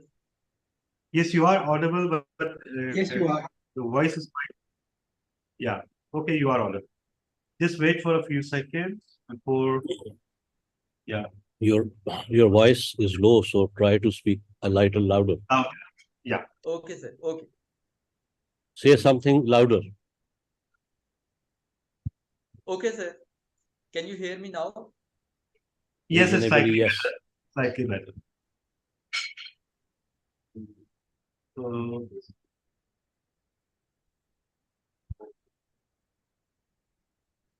actually, your evaluator just stepped outside.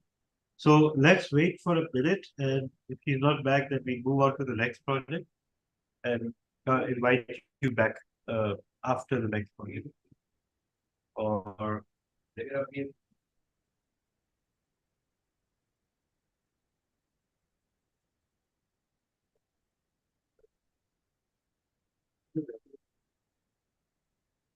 you're just waiting for a minute.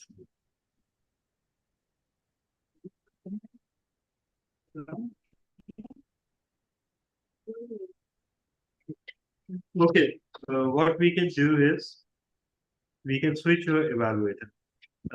Toastmaster Rafet, if you can evaluate Toastmaster Mushahid Ali. Yeah, I'll share the project detail with you. Yeah. Let's not waste time. Okay, she's there. All right. Yeah, please introduce the project, Toastmaster Fiza. Just in time. Yeah. Yeah, sure.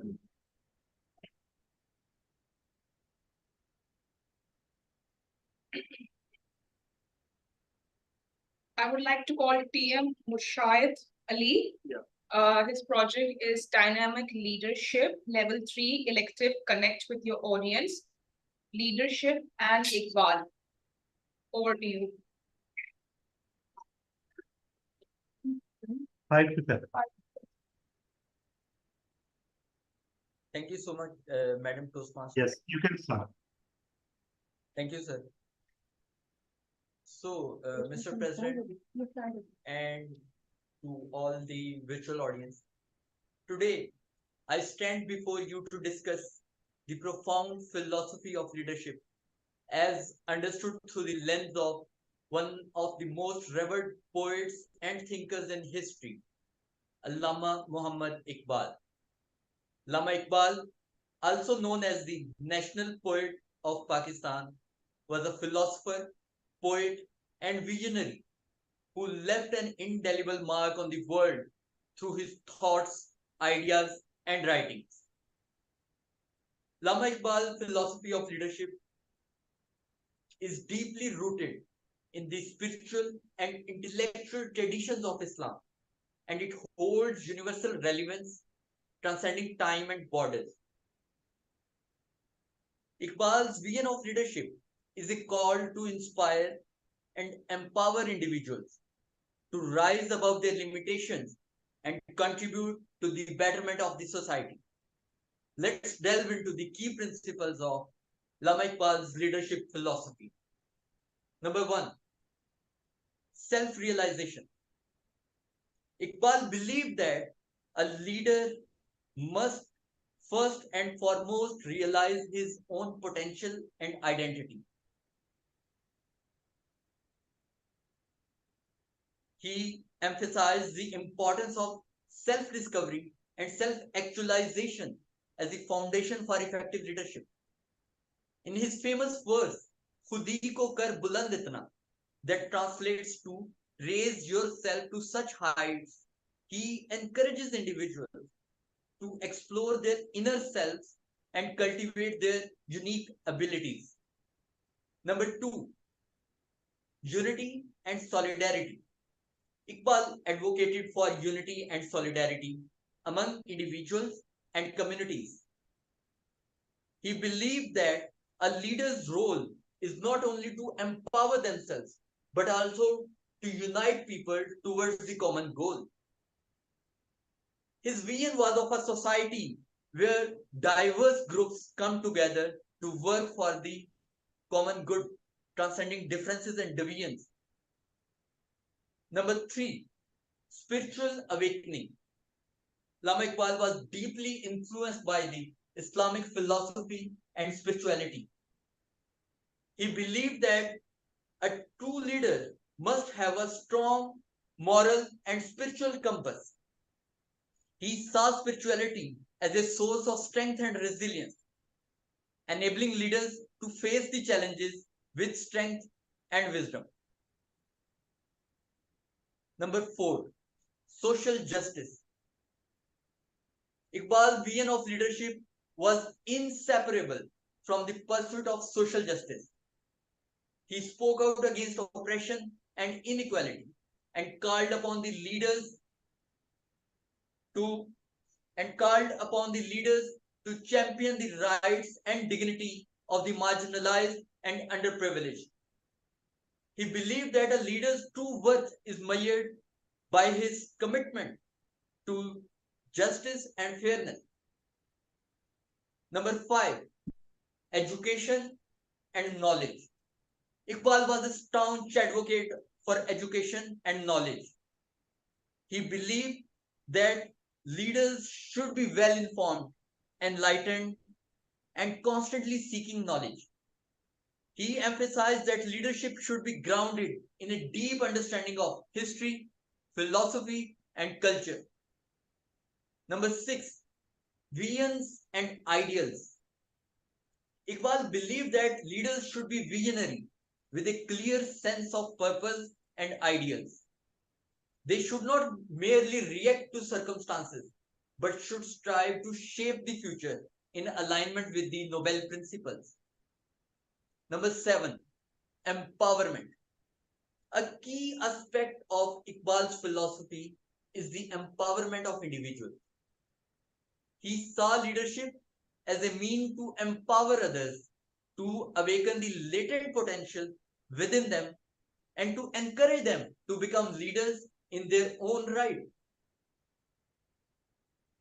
In conclusion, Allama Iqbal's philosophy of leadership is a profound and inspiring one. It calls upon the leaders to be self-aware, spiritually grounded, just, and visionary. It emphasizes the importance of unity, knowledge, and the empowerment of others. In our world, where leadership is often associated with power and authority, Iqbal's vision reminds us that true leadership is about service, empowerment, and the pursuit of a just and harmonious society. It is a philosophy that transcends borders and inspires the leaders across the world. As we strive to create a better future, let us remember the wisdom of Iqbal and the values he embodied in his vision of leadership. This is all from my side. Thank you so much.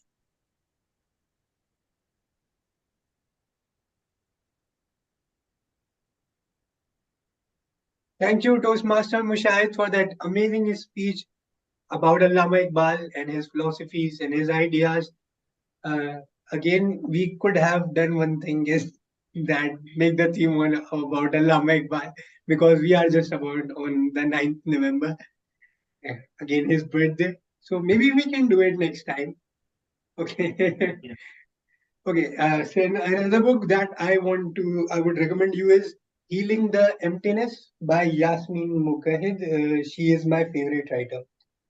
And Healing the Emptiness addresses the problem about when you are mentally unwell. So it just treats you step by step through. Just give me a quick minute. Okay. Diagnosing your suffering, removing the barriers towards your healing. Then third step is treating the wound that you have internally. Fourth step is guarding your heart, and the fifth part is redefining the pain, which which actually turns your perspective, shifts your perspective in life.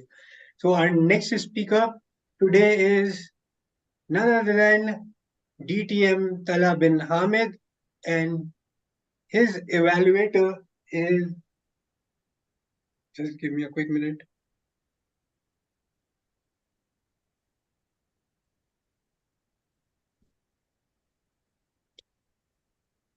DTM Tala, who is your evaluator? Toastmaster Rafat Mubin. DTM Tala will deliver his speech from Speak Professionally. Speech title is Suicide by Compassion. Speech length is 18 to 22 minutes. Purpose statement is the purpose of this project is for the member to practice developing and presenting a longer speech. DTM Talha bin Hamid.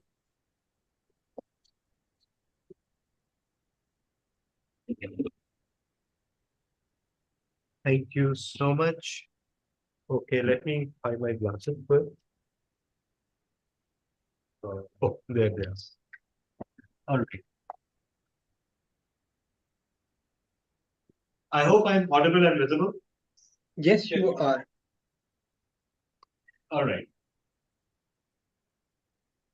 Death penalty. Can I ask my audience, how many of you believe in the death penalty?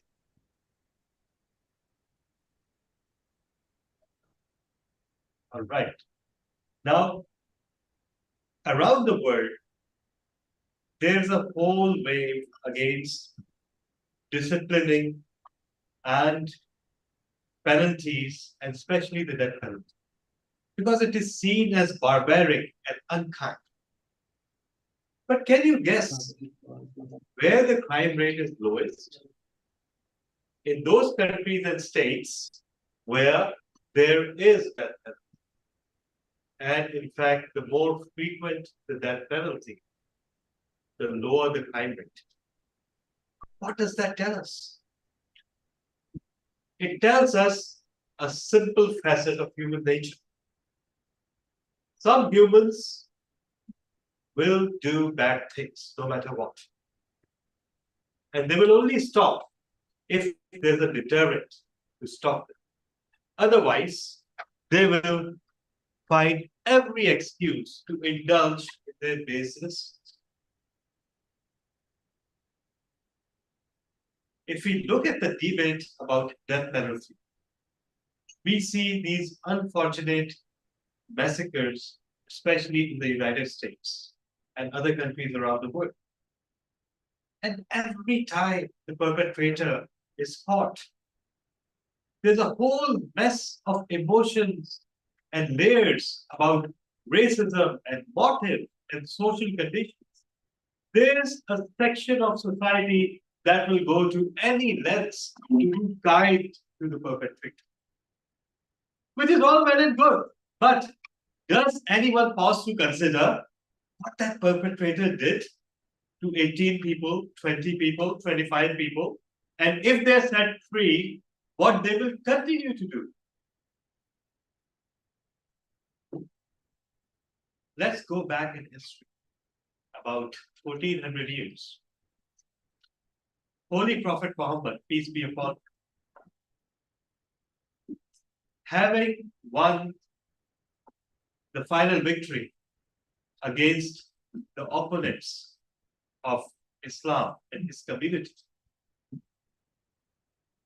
And some of those opponents included his very near and dear relatives.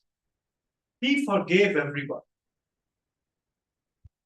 because, according to our belief system, there is no greater personality in human history in terms of kindness and forgiveness in every other respect. But there was one lady called Hinda. She actually murdered our Prophet's beloved uncle. And not only she murdered, but she mutilated.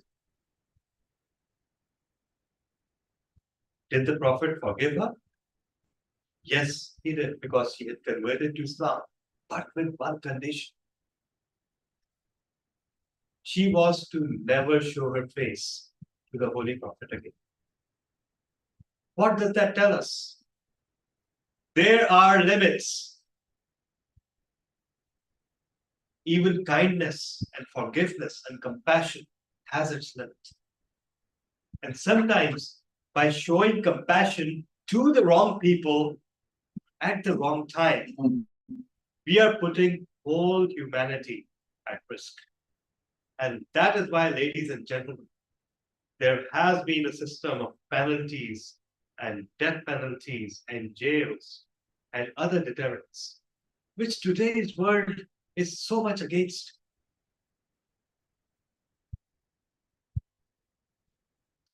From 1400 years ago, let's go back to around 35 years.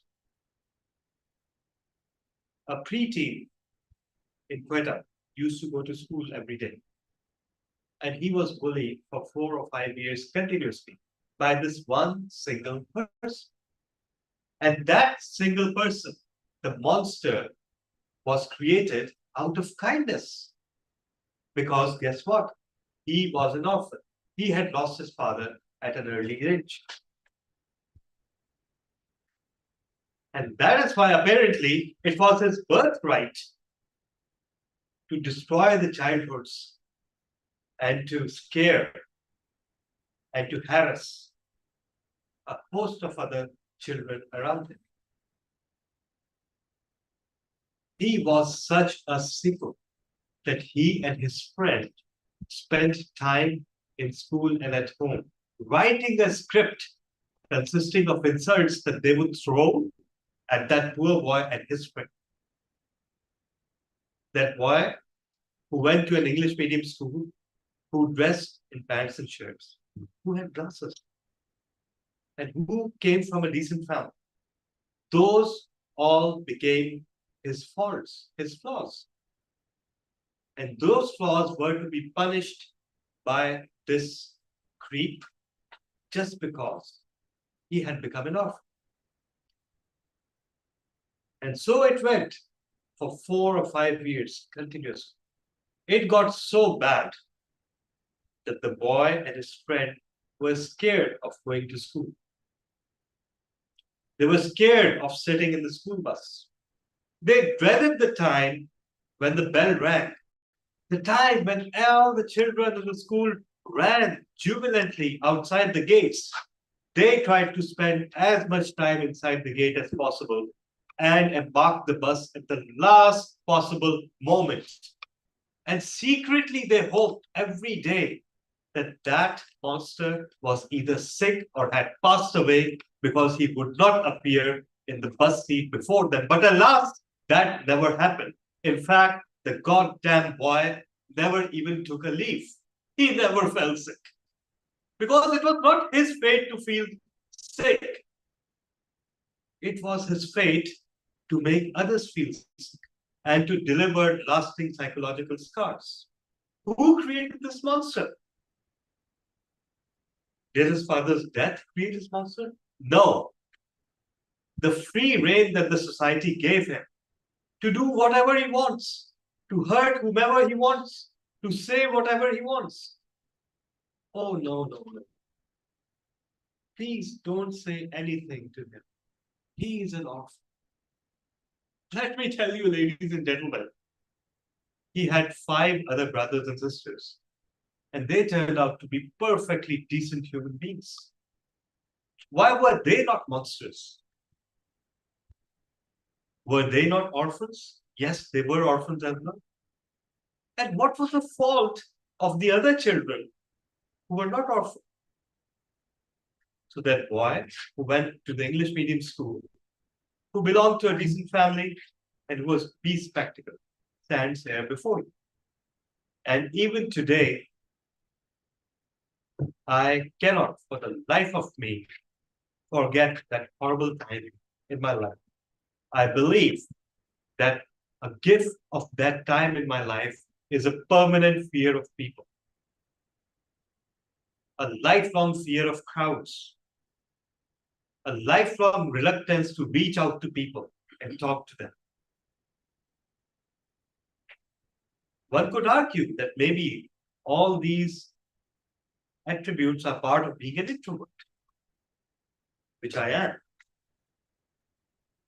But the fear, the reluctance, and the ability to freeze at the slightest sign of misbehavior, to this day, I find that I am as frozen as a deer in headlights every time somebody misbehaves or raises their voice before me.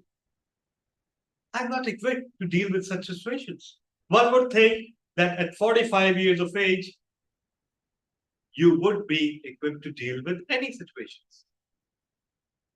But no, thanks to those 5 years, I cannot deal with such situations. And that is never likely to happen. Again, whose fault was it? Who created that monster? The compassion of the society created that monster.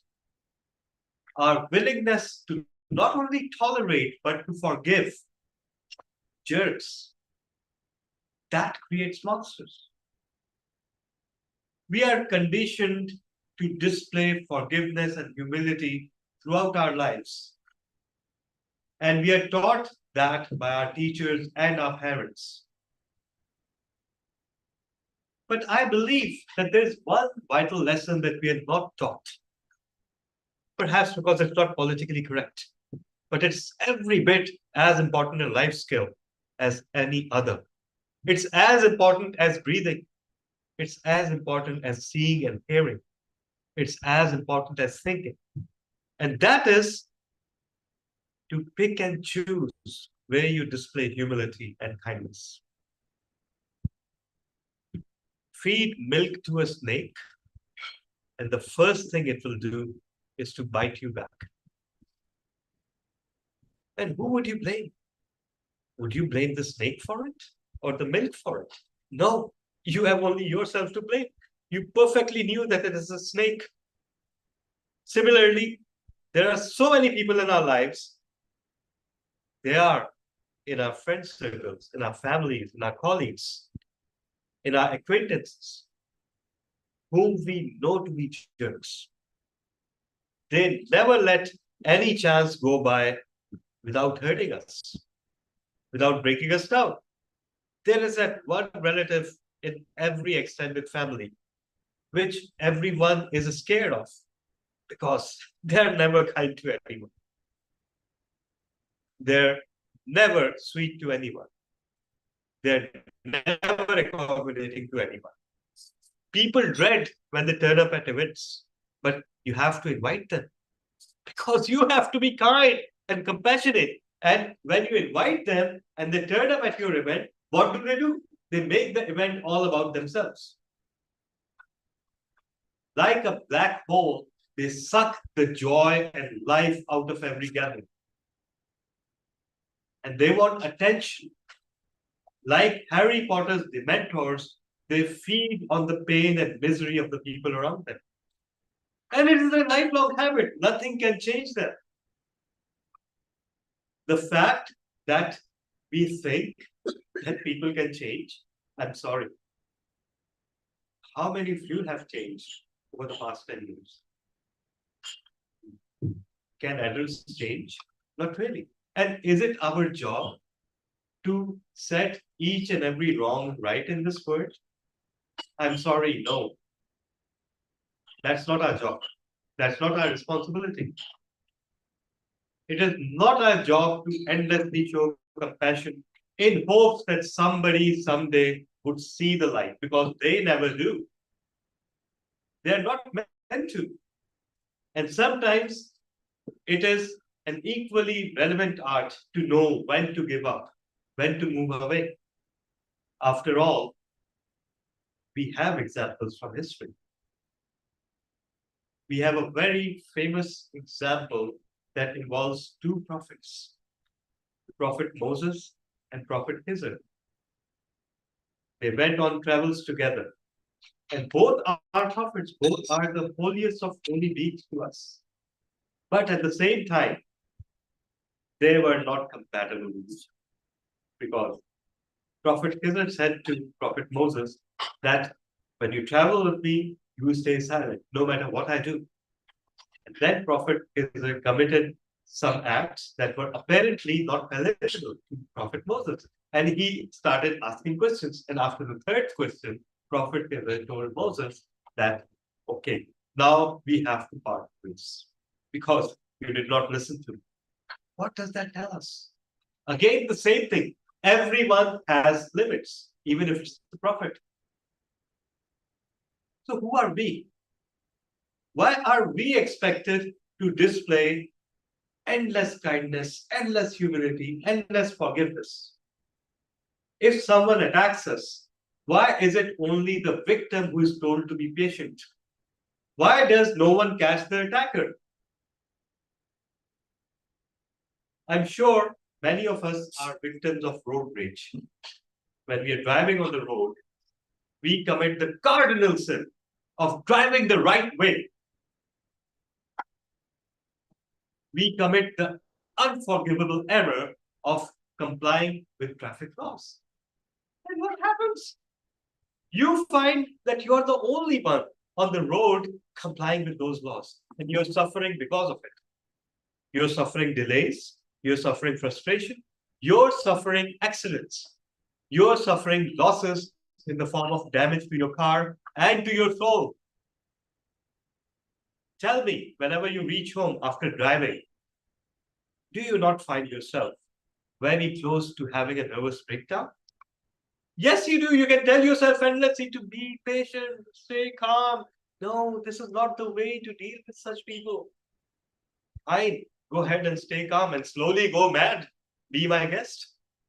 Because humans are not built to suffer endlessly, and neither should we. Let me tell you one thing.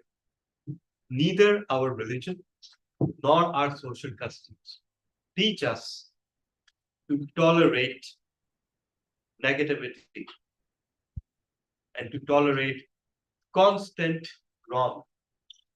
No, we are not taught that. We are taught to display kindness and forgiveness, but only up to a certain point.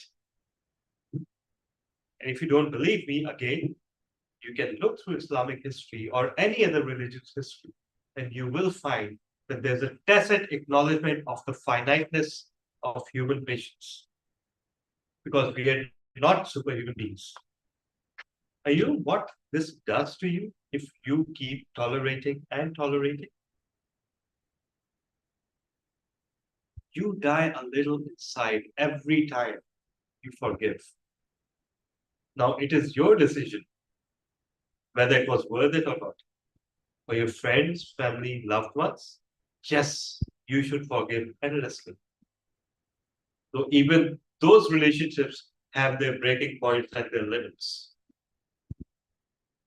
We are no strangers to estranged couples, divorces, or friends who no longer see each other, or family members who don't speak to each other for years. Are they wrong in doing that? Do we blame them that they're just being heartless and pathetic and cold-blooded? What about their own sanity? When was it ever made necessary that we should constantly service others at the cost of our own sanity? When we let go of this, what we are actually doing is we are acting against the one advice that air stevedores give us when a flight is about to take off. And that is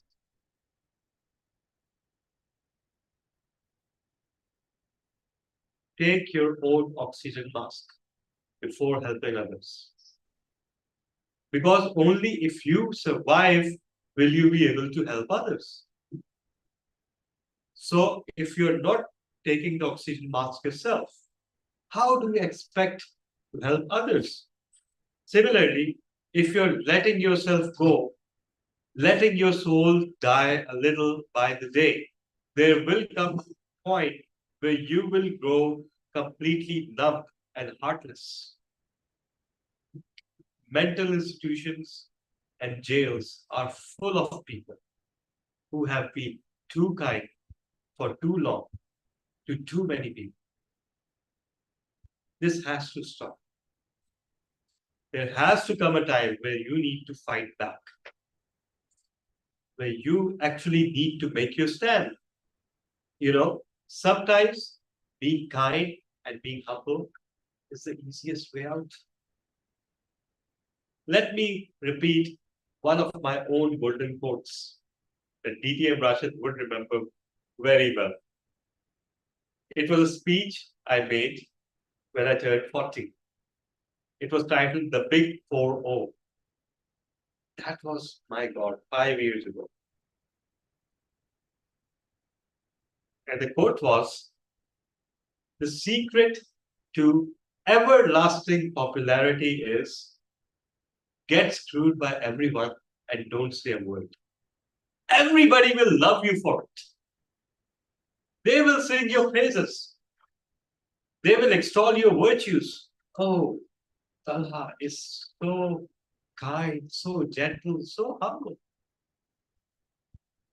Do those words fill your refrigerator or your soul?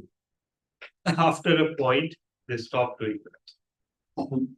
Instead, what they start doing is slowly take away who you actually are.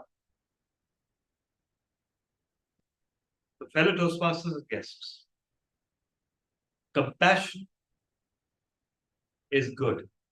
Compassion is godly. Compassion is a desirable trait.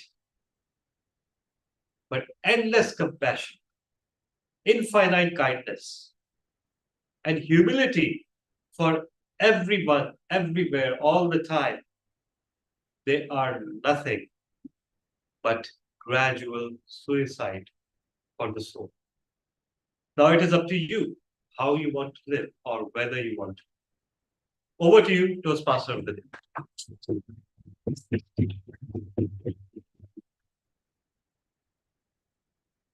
Thank you, DTA. Thank you, DTM Pella. Everybody, that was DTM Pella explaining the Jordan Peterson's third rule. Don't hide the thing in the fog. Okay, so before everybody that's present online and at Beach Luxury decides to give me capital punishment, let's move to the second section of the evening, and that is table topic section. And table topic master for us today is Toastmaster Fiza Aziz. Thank you, TMOD, TM Wase, for calling me on the stage. And I will start the most interesting session, which is table topic session. And I would like to say, first of all, great team, because it's an amazing team. Because I, as an avid reader, I've been reading books. I don't even know. I mean, I think I was 3 years old when I started reading. And I just love books. It's the favorite hobby of mine. So I'm going to call some our Toastmasters, and I'm going to ask them questions. And the time is 2 to 3 minutes. 1 to 2. 1 to 2 minutes. Word of the day. Word of the day is Vanguard, if you can hear clearly, the online audience. So I'm going to call our first team, Fahim Razak, if he's there. Toastmaster Fahim is there. Yeah. Okay.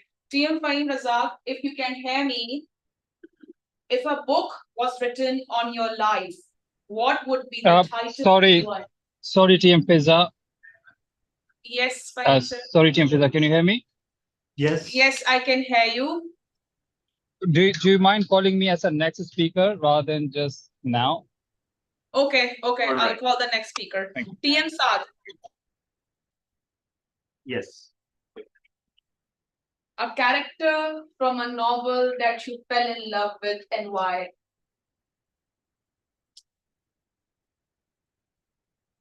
He's taking his time. Okay. Okay, did you want me to repeat the question? A character from a novel that you fell in love and why? Thank you very much, Madam Table Topic Master, fellow Toastmasters, honorable guests. We have various genres of novels that we can read and learn from. But I first must admit that the only novel or the only book that I've read is Harry Potter from part 1 to part 7, and I know each and every character of that. So the person which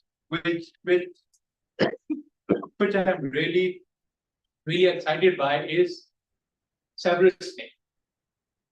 Severus Snape is the person who is the epitome of a pure selfless person. He does not express himself to anyone. He works as a double agent, meaning full well that he will end up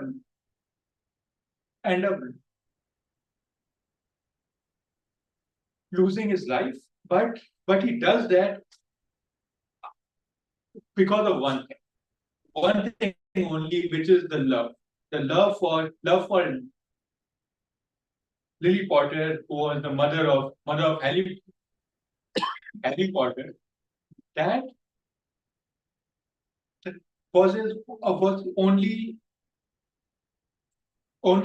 reason to keep Harry safe, to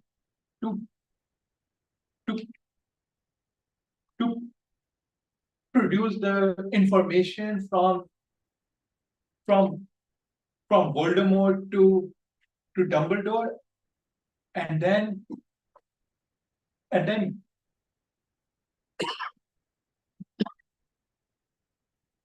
going up to that extent that everyone was hating his name when he killed Albus Dumbledore. Everyone was. I was like, this character needs to die right now. But when he died, the revelation of that was quite shocking and and uh, and goosebump tingling. So Severus Snape is the person I like. So back to Madam. Team South for a lovely speech. Of course, Severus Snape is a very interesting character, so he's my favorite too. I would like to request TM Fahim Razak if he's there. Yes, I am. Yes. Yeah. My question to you is, if a book was written on your life, what would be the title and why?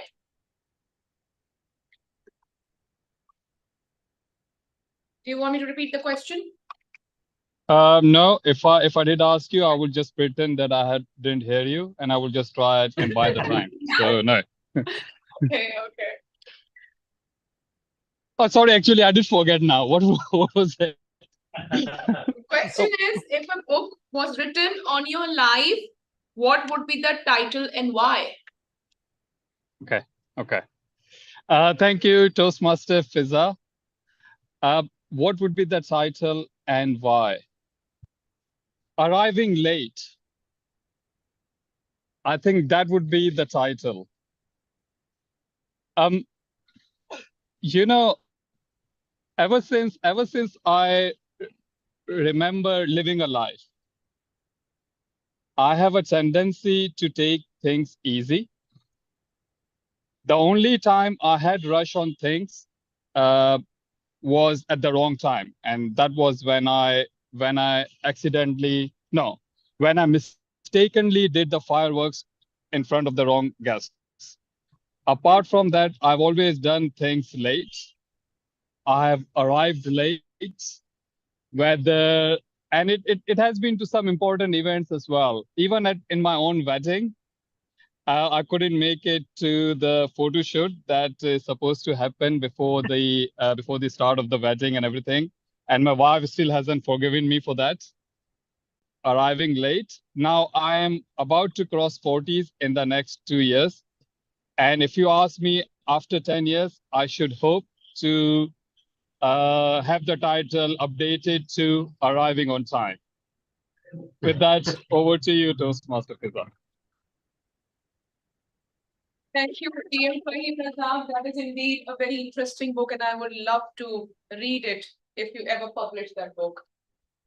Next, I would like to call TM Rifat. In this,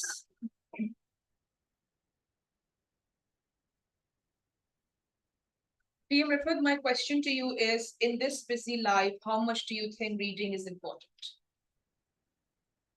Very important question and very vital question for us.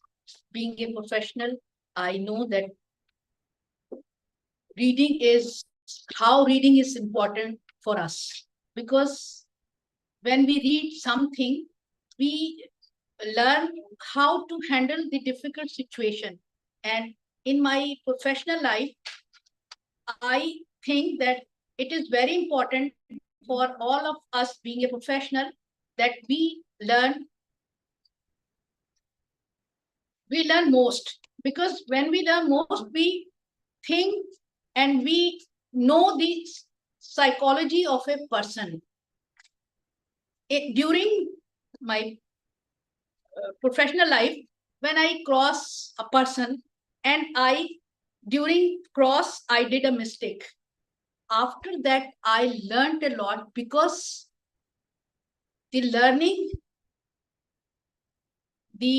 mistake of mine learns a lot.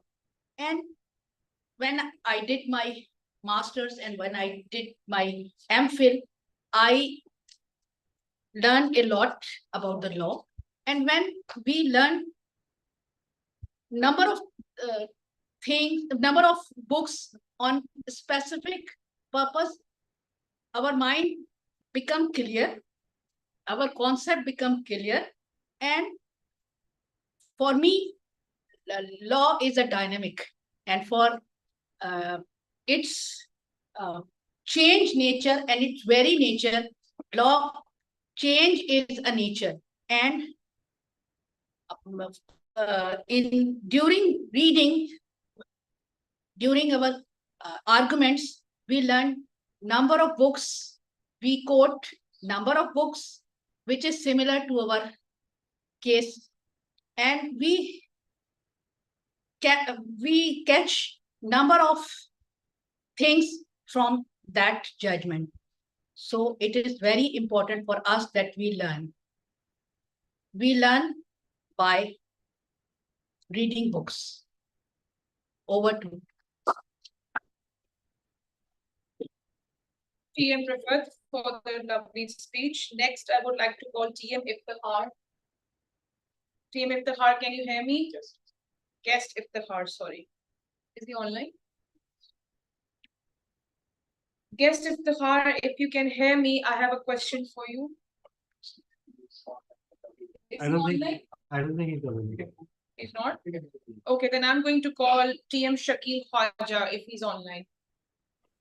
Yes, I'm online. Okay, I have a question for you. It said, a lesson from a book that changed your life. Okay. Can I see the timer? Yes, it's tiled. It's spotlighted. Yeah. Wait, it is the Karachi Toastmasters Club window. Wait. Just give me 10 seconds. Just 2 minutes. Just give me a 10 seconds. Okay, I got it. Am I audible?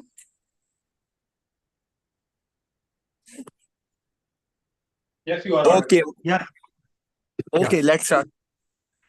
Yeah.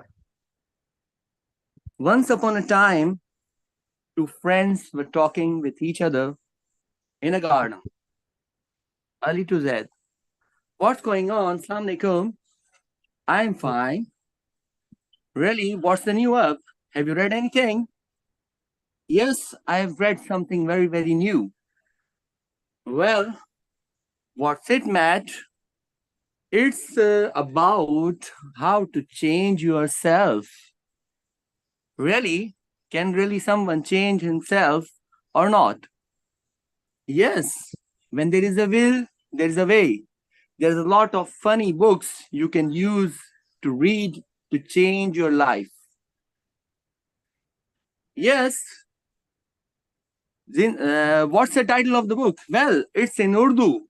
Well, it's you can say Jab Zindagi Badal Legi. What's like that? But what's in it? Can you please tell me a thing? Well, it's about afterlife, the events that will encounter to all the humanity after life. It's about all the beliefs, what you will be going to happening to you. Really? Yes, the unseen part of the universe, the unseen part of the world. Well, how much powerful it is? It is so much powerful that if you read it, you will definitely have a change in your life path. How can you say with so much conviction? I've shared the book on email. 2 people read email today. Not really, but I have sent it and shared it in WhatsApp and email. The people have responded of all religions. Just a wake-up call in their mind. Well, you are right. But what's about this? Yes, it is an engaging one.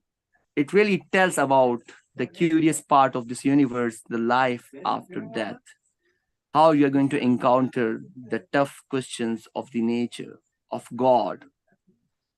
Fellow Toastmasters and distinguished guests, ladies and gentlemen, yes, When there is a will, there is a way. If you want to change the path of your life, you can change to read a one sentence of or a one powerful quote, or even an excerpt from an excellent book of any subject. But if you don't want to change yourself, if you read hundreds of books, you are not going to change your life. Remember, there's a very powerful quote. If you don't shoot, it's 100% miss. So shoot. And it's never too late. You can start any year, any month, any day, any hour, any second, any minute to change your life. Over to you, Toastmaster, TTM of the day. DTM Shakil Khwaja. Next, I would like to call DTM Rashid.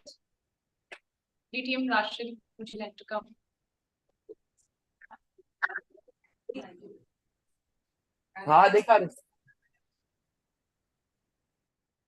DTM Rashid, my question to you is a book that you read and you think that should have a better ending.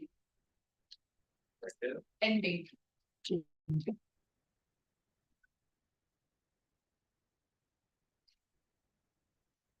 Toastmaster and guests. Books are really important for us. And the first memory came to my mind when first time I read a story of a few pages, costing a few pesos. And then this journey went on and on and on and on and on and on and still going on.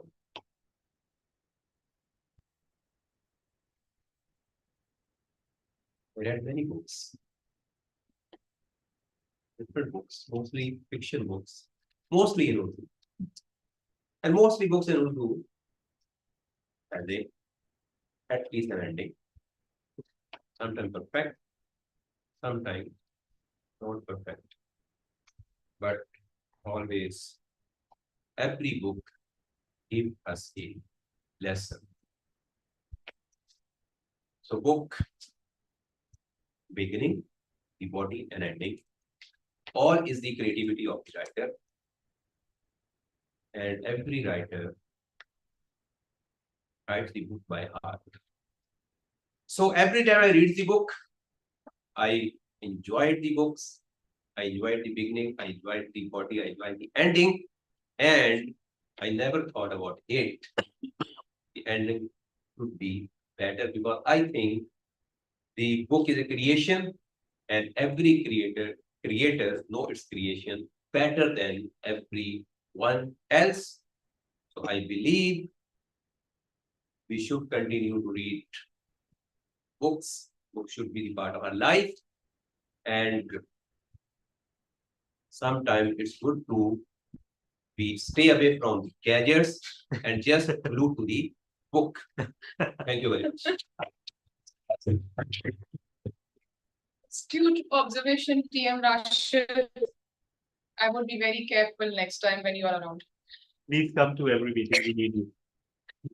Our next, I would like to call our next Toastmaster, TM Irfan Farooqi, if he's online. Yes, DTM Irfan, are you there? Sorry, DTM Irfan. Yes, I'm just coming. Give me a second, Irfan. please. Just give me a second, please. All right. Yes, I'm here now. All right. Yes, TM Fiza. So you have to DTM go Irfan through, you Farooqi, have my to go, question. you had to go through all the topics to select the most difficult one for me. Yes, sir. You're DTM, that's why. Sir, I've got a question for you. It's what are your thoughts about reading when room full of people are discussing books? What are your thoughts about reading in room full of people who are discussing books? Dear fellow Toastmasters, Fiza has taken me into an imaginary world, a world where many people are sitting and they are talking about books.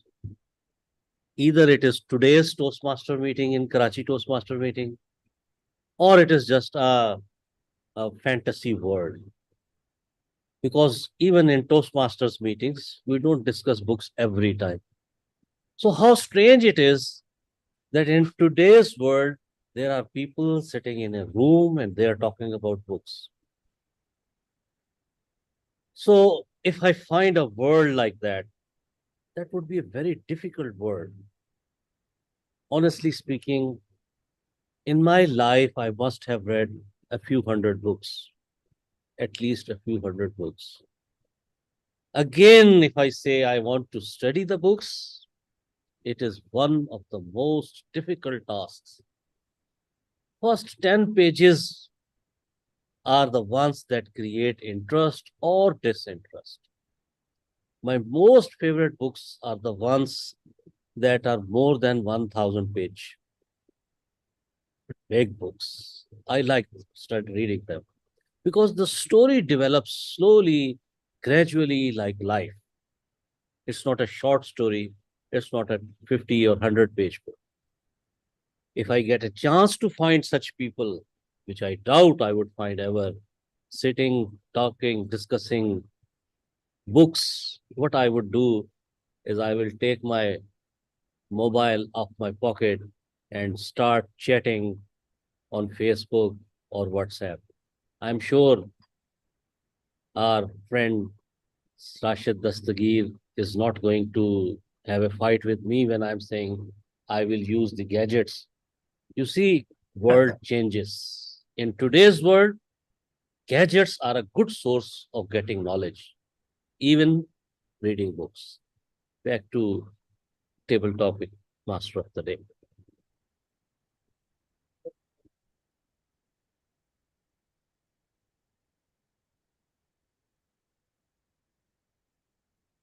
Thus ends the table topic session. Thank you so much, all of you, for participating.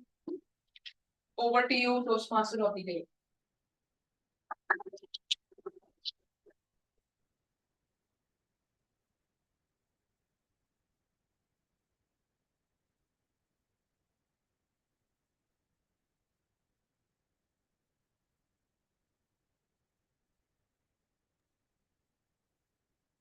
Mr. T.A. Modi. Just wait a minute. Okay, now. Thank you, Table Topic Master Fiza Aziz. That was a great table topic session. Sorry, Toastmaster Vase. Sorry. Returning to the old habit of constant interruptions by VP Education. Actually, Toastmaster Kareem has to leave, so maybe if he can be called as fast as possible for table topics evaluation, that would be one. Sure. So everybody, as per new amendment, Toastmaster Kareem Meghani, DTM Kareem Meghani, will be doing the table topics evaluation. It's still some steps left for DTM. Okay, potential DTM. Thank you for giving me this opportunity immediately because I have to rush for a meeting. Wonderful table topic, by the way, Team Fiza, I think, if I don't mistake the name. Wonderful topic, and the way she asked this question started with DTM Saad, character from a novel, and you bring us to that Harry Potter world, quickly, and you took the character which really impacted after Harry Potter. I think Harry Potter was because of that boy in the movie. What we can say that when we saw all the movies, that character had his influence. But I love that Seven because of his loyalty, and you brought that character alive. Thank you very much for bringing it. Your body movement and everything was wonderful. I generally feel about the table topic today. When we this is the basic training of table topics. When we hear the subject or what we need to speak, so you take a pause for 30 seconds. Usually in the competition we give them also, In the 30 seconds, you think about three things: introduction, middle, and the conclusion. Basic speech structure. So I think that with all experience, all DTMs, the most majority of DTMs who spoke today, I felt that that particular setting of these three things. Let's go back and understand it. That we want to have an introduction, we want to have a middle part, we have a conclusion in 2 minutes. Because when we hear these topics, and these topics were not easy, it was quite difficult topics. I think we were not taking the 30 seconds to just reflect on it. So that's one observation I'm giving to generally to everyone. TM Fahim Razak, I think you were traveling. Your subject was book written on your life and what will be arriving late.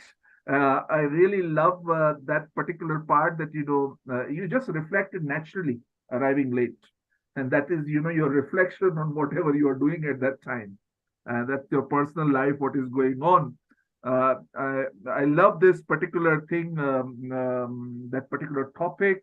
You made a story about it, a story about your life. You talk about your wife, and wonderful. You make us think about your family and your married life also a little bit. Then we have TM Rifat. Reading is important. We learn to handle the situation professionally. The lady talked really nicely. She took it professionally immediately, and I think that's one of the perceptions when we are in Toastmasters. We always think about professionally. In table topics, my suggestion will be go natural. I'll say that even we are dealing with a lot of professional stuff in Toastmasters, but over the years I learned in Toastmasters that be natural, be personal side also. It's not talking only about professional skills, but also about your life and yourself also. But I think that she handled it. Her hand movement, I think only one hand was moving, the other hand was not moving, but the otherwise, she shows only one posture. You had a great opportunity to talk about table topic in front of an audience.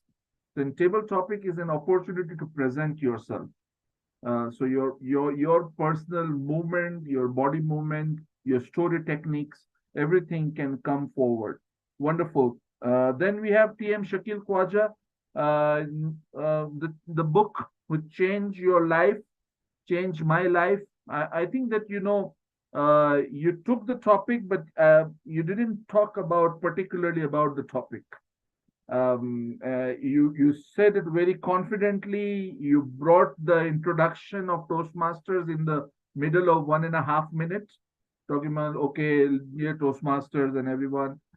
I think that that you take the words and you just revolve around it. So that's what I was saying, that that 30 seconds, the introduction, the middle part, and the conclusion. So your conclusion seems to be a little bit of missing at that part.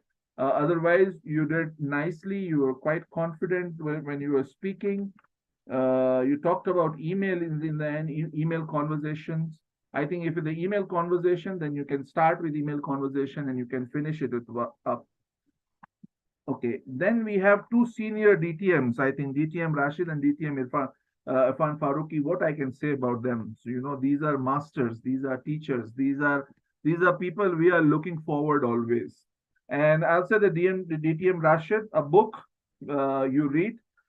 He talked about 100 books, and I think that when he was in bigger ending, he said that he read so many books, and I can feel it. But he didn't talk about that the bigger ending of a book. I personally feel that I thought that I was expecting a book title in that 2 minutes, but it didn't came out. But you did well. You are a seasoned Toastmaster. The way you make a speech, it looks very professional. And then in the end, that talk about read throughout the book with more books and more reading will help you. DTM Irfan Faruqi, I think I loved your particular table topic speech. You thought through, your subjects. So what are your thoughts about reading? Where the room of full of people, and you said that we don't find that kind of libraries these days, where we can see people are sitting there and reading books. That kind of culture is gone. And then eventually, in the end, you said that gadgets can help now. So that's a fantastic thing about ending it, that now the audio books and reading online, reading everything, the culture is there. It's still there are people who are reading wonderful books. TM Vase today gave so many titles for me, in fact, just to go through again. So that was a fantastic, and I loved, sir. I inspired by your saying that you read hundred and thousands books in your life. I think we all need to inspire from your journey. So overall, fantastic table topic journey. Every time I enjoy this particular segment because this is spontaneous. Over to you, General Evaluator.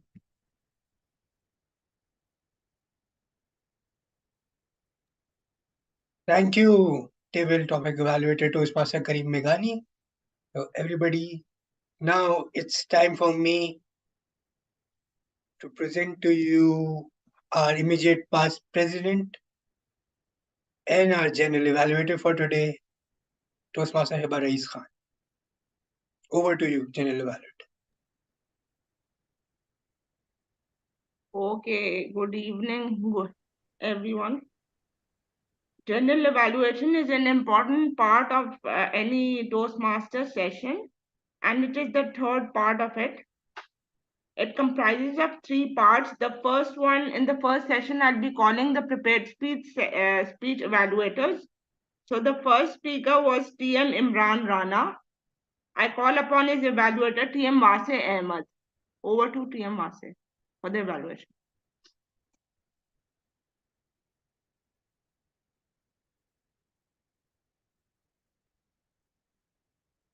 Yes, you can start. Okay. Thank you, general evaluator. Toastmaster Imran Rana, so happy to see you at delivering projects again successfully. Congratulations on that. Okay, so Toastmaster Imran Rana was giving his projects, and the purpose statements of his projects was the purpose of this project is for the member to practice developing a plan, building a team, and fulfilling the plan with help of his or her team. And objectives achieved. Toastmaster Imran Rana told us about a joint meeting that was held between four clubs, which included Karachi Toastmasters Club, uh, Islamabad Toastmasters Club, and I guess two other clubs. He went through all the process from the PR to making to arranging people to the logistics, and eventually he ended up how successful that meeting was. So a great speech, a great presentation too. One thing that I loved about your presentation was the slides you used. The slides were speaking for itself. There were little use of words. So slides were quite engaging, and there were loads of pictures in there, and many people who could recognize from that. So good job for the slides. The second thing which I liked was the vocabulary that you used, like word epitome or grace with his presence, and eventually in the end when you just said that we won the hearts because KTC was not able to win any awards. So I think that was a great use of vocabulary and putting your point in, because that way you don't hurt people. The third thing which I liked was about your speech was that your speech was well structured from the start to the beginning. We can walk throughout with you. It was almost like a storytelling thing. So great job for that. Unfortunately, I could not find anything for improvement. because it was a really good presentation. What I could just say for improvement is that when you're presenting your slides, I just realized that there was a bit of hesitance when you were speaking. Maybe you were choosing your words or anything which were you were doing. So maybe you could come as with a much more stronger or louder voice and speak without hesitation. And everybody knows how experienced you are, so you can easily overcome that. So looking forward for your further projects. Please keep speaking like that. Thank you. Over to you, General Evaluate. Okay, the next speaker was TM Ali Hasnan Babar, and I call upon his evaluator, DTM Talha bin Hamid, for the evaluation. Thank you. Thank you so much. Just let me put up the timer. Just give me a second.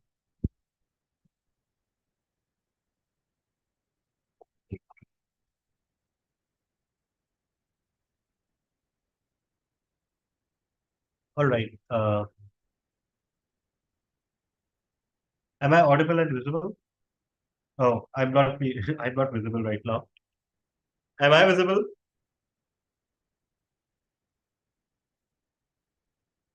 Hello. Yeah. Yes, All right. you are. Your hand is. Your arm is anyway.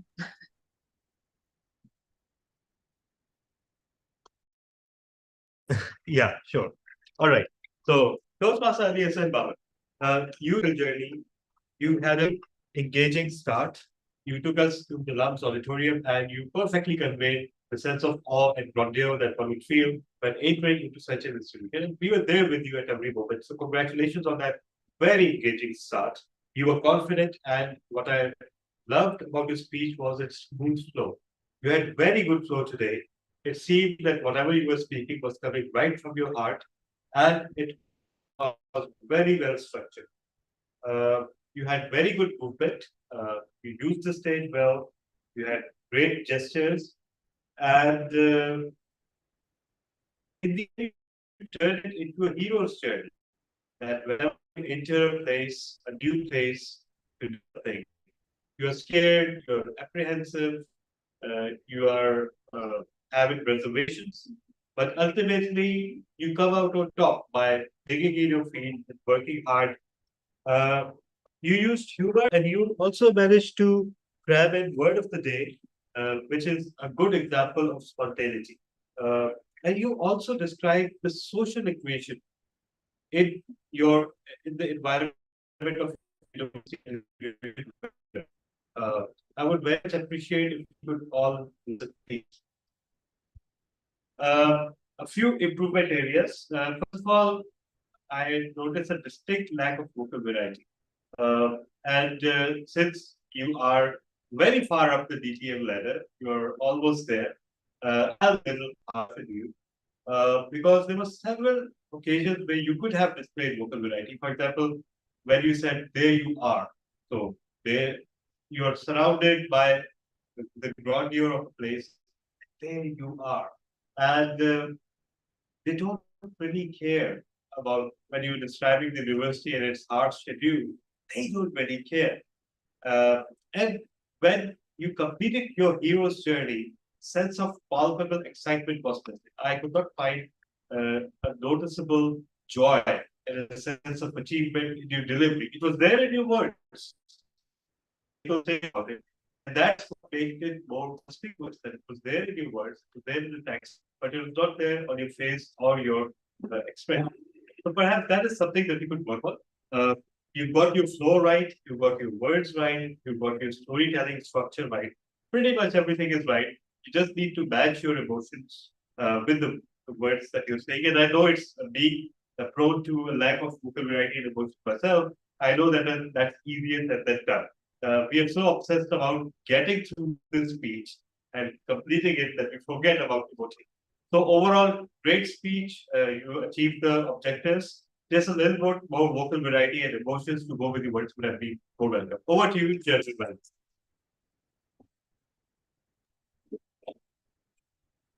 Moving on, we move on to the third speaker, TM Maded Akhtar. I call upon his evaluator, TM Ali Hasnan Babar.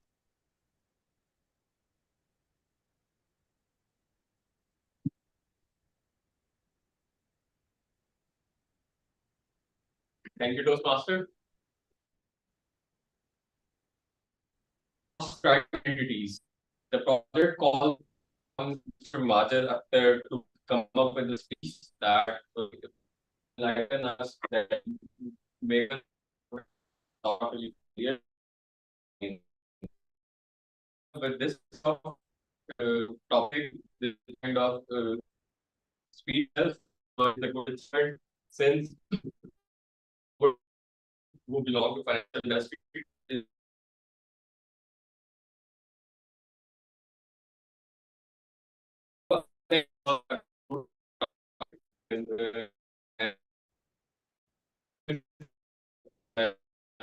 terms of the pathway itself. Moving on to the part, I think that you said that you had high pitch throughout the speech, which means you were confident, you could face the audience, and you didn't lose the confidence when throughout your speech. Secondly, I would say your hand gestures were very open, like all you are very open. Make sure that your message is made through the user. That is good.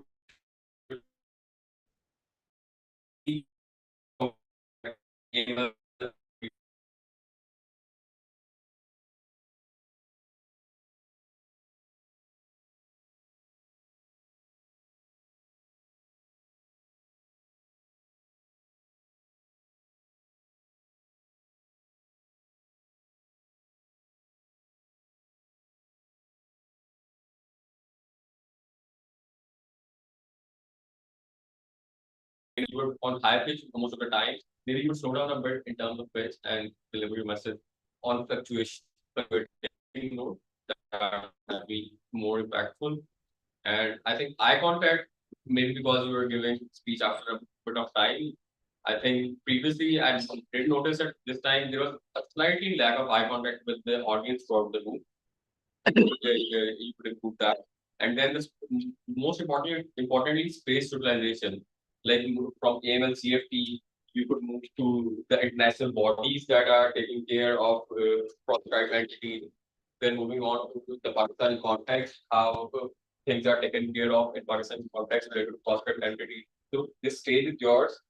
I know it's getting a bit crowded, but still the space we have, we need to make sure we make the best out of it. Overall, I would say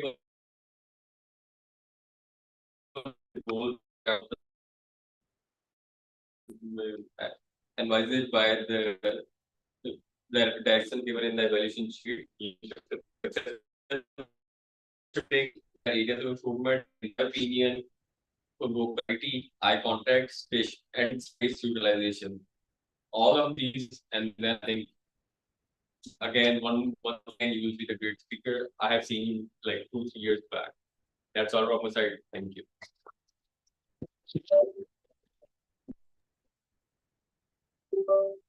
Now for the fourth speaker, TM Karim Meghani. I call upon his evaluator, TM Hina Ali.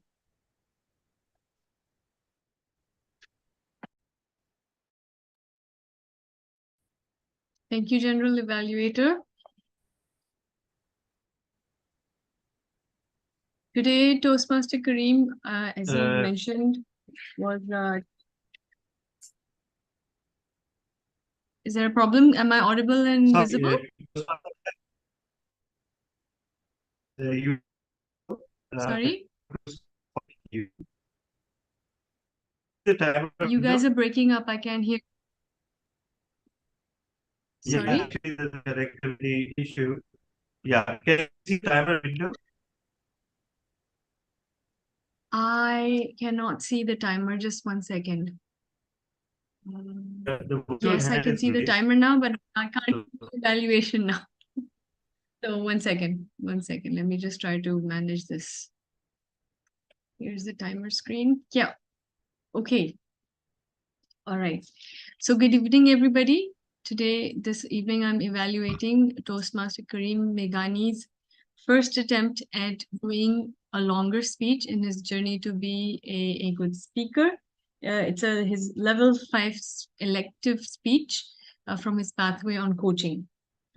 The title of his speech was Who Moved My Cheese? And some of us may know that this is a very famous short book by a motivational coach and writer that, of course, he introduced us to. What I loved about this speech is a number of us may have read this book, and for a number of us, even reading such a short book is difficult. So he chose a very relatable topic and a book in keeping with line with our theme today, and shared the story. So he's a great storyteller, number one. And he retold this great motivational and growth story for all of us. What other things that I really love about how Toastmaster Kareem Meghani speaks is that he always has a wonderful smile that engages his audience.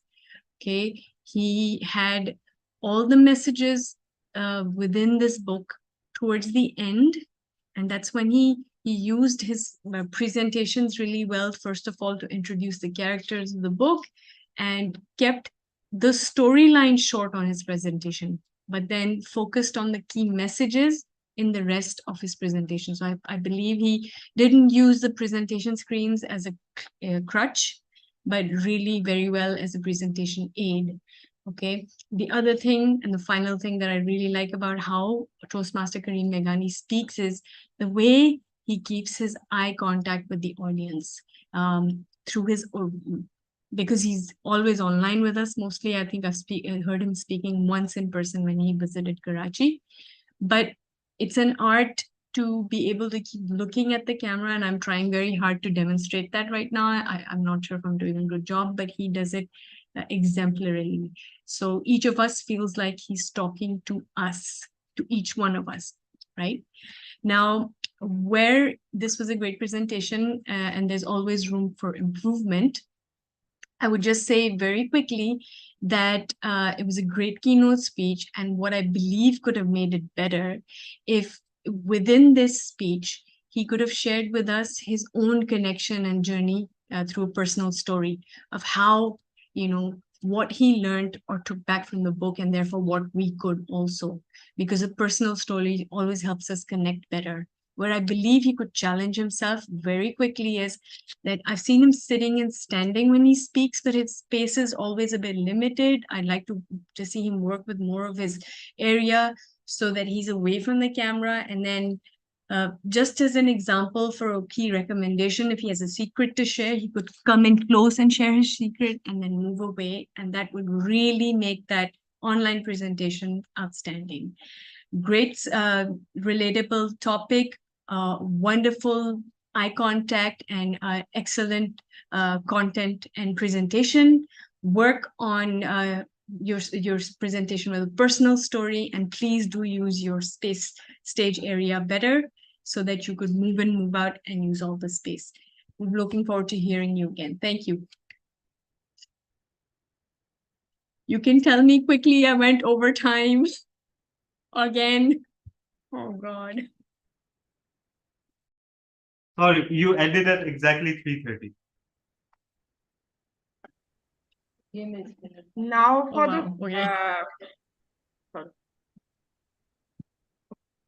Now for the fifth speaker, TM Mushahid Ali. So I call upon his evaluator, TM Fizaziz.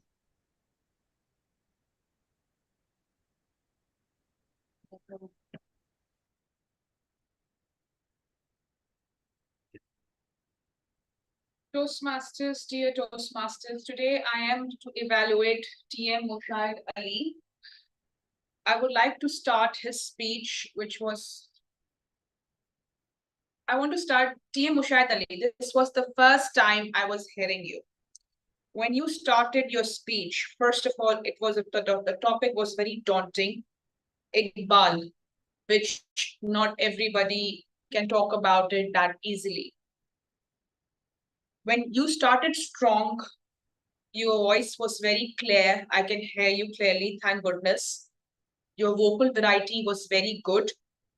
But what I really liked about your speech was the knowledge that was really descriptive. You remembered points, which was amazing, because if you ask me, even I can't remember points. I have to improvise myself. And you not only remembered them, but you actually described them very accurately. Your body language was very good, but you were very stiff with your hands, which I'm also right now, because I can understand this is a stage fright. And when you're speaking in front of so many people, you do get nervous, but you were confident in your speech. You were very clear. Your pitch was a bit flat, which I would like to say as interesting your speech was, I would like that if your pitch was up and down a bit. Also, a good explanation on Iqbal. I would like to suggest this, that the ending was a bit rushed, but overall your speech was very knowledgeable, very descriptive. I'm using this word again and again because it was that good. You got me hooked on you. And I look forward to listening to you. Thank you. Over to you. You're an evaluator for it. Now for the last speaker, DTM Talha bin Hamid. I call upon his evaluator, TM Rafat Mubin. Thank you, young evaluator. It's my pleasure to evaluate the speech of DTM Talha bin Hamid, and it's also my privilege to evaluate the speech which is based on a criminal law, and it is very debatable topic and debatable issue in West, that to abolish death penalty, but actually it's not barbaric, but it is reformative according to deterrent theory, which is based on human psyche, to stop people not to do crime. Islam always educate and appreciated life of a human. One, he al-nisa, one who saves life of a human, he who saves entire humanity. No doubt, life is precious, and to maintain harmony, everything must be stand on its place, and it is actually adl or justice. Though it is very difficult and sensitive topic, but DTM Talha discussed all its issues honestly.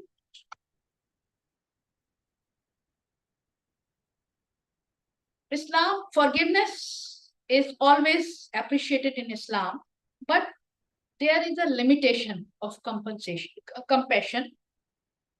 Penalties, especially death penalty, it is established by history of Islam that in Islamic society, the rate of crime was very low as compared to the Western society. And penalties, especially death penalty, increases crime rate. DTM Talha speech was full of emotion and feeling, which touches our heart. It is difficult for human being to face difficult situation, and in such situation it's such a situation, it is very difficult for a person to display humanity.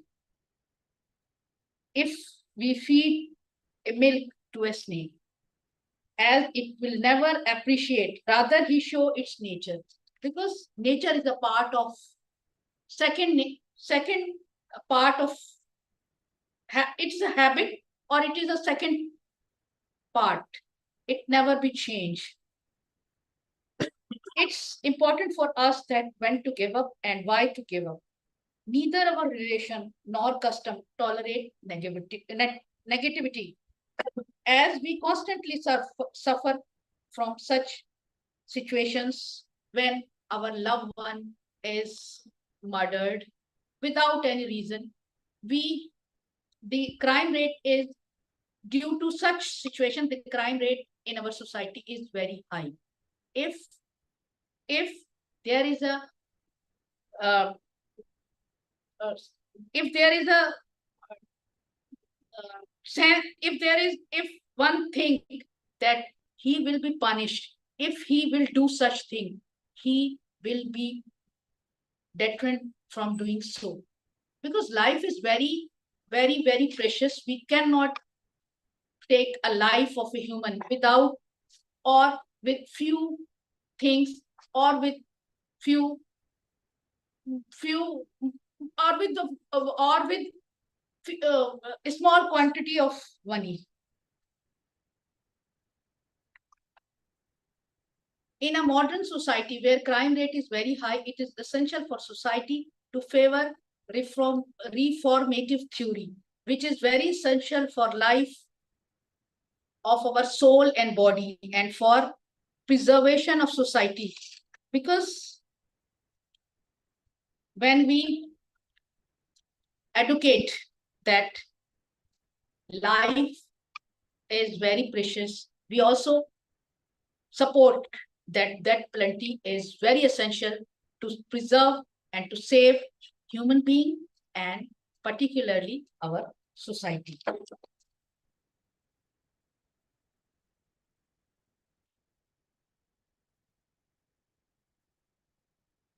All in all, the speech is a meticulous speech, and it covers all aspects of death penalty. Over to General Ivanti.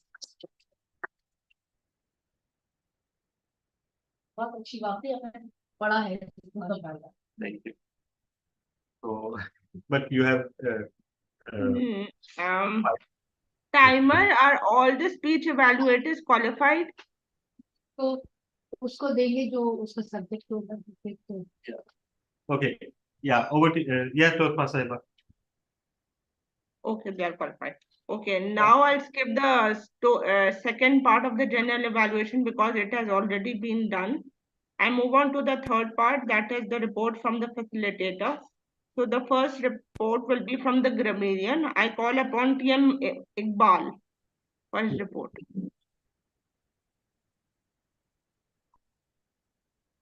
Thank you, General Evaluator. Today, I didn't find any bad use of English, but I found good use of English, and by concentrating all the meeting, I found plenty of words, phrases, and I filled it in 2 pads. Today, I really enjoyed by each and every speech given by the each speaker. Some best use I try to note in my pad. Define your own communication style. Define your boundaries. A refinement of personality goes from lifelong. Learning to be adaptive. How the change let you successful. Don't hide things.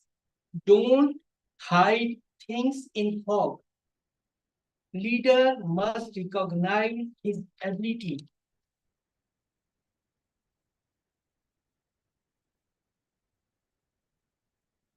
Pick and choose the right way.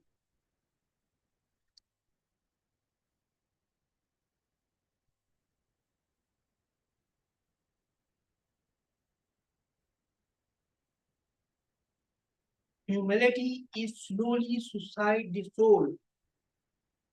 And many of the words and new phrases which I which is increase my knowledge, and inshallah and further I try to use in this. Thank you. You're muted. Yeah. Now I call upon the next role holder, that is the timer. So TM Rafat Mubin, can you please give your report for the as the timer? All qualified except me and Ali Hassan Babar. Yeah. Except Rafat Mubin and Ali Hassan Babar. All speakers and evaluators and table topic speakers have qualified. So that's the Thank timer. you. Thank you. Okay. Now for the R counter report, I call upon TM Hinadi. Yes.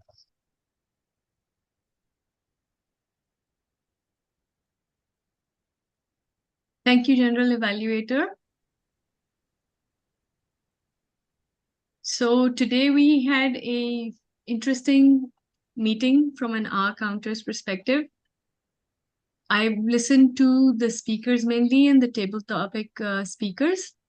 And very quickly, our speaker, Toastmaster Imran Rana, had a wonderful presentation, but he used a lot of ums, more than 15 ums. And he had this exact word that I used 3 times that I heard, and as a filler word. Toastmaster Majid had much fewer, 3, but he used filler words like so and so yeah quite often. So Toastmaster Ali Hasnain, after coming back after a long time, had about 6 filler words, sounds that is, and he used and I think quite often in his speech and also in his evaluation. Then Toastmaster Kareem, for his marathon speech, he had a number of filler sounds at the beginning, but once he started to go, then he was fine. He didn't have many, so about 5. Then Toastmaster Mushahid, mashallah, well-rehearsed speech. I did not catch any filler sounds or words. Same goes for DTM Talha.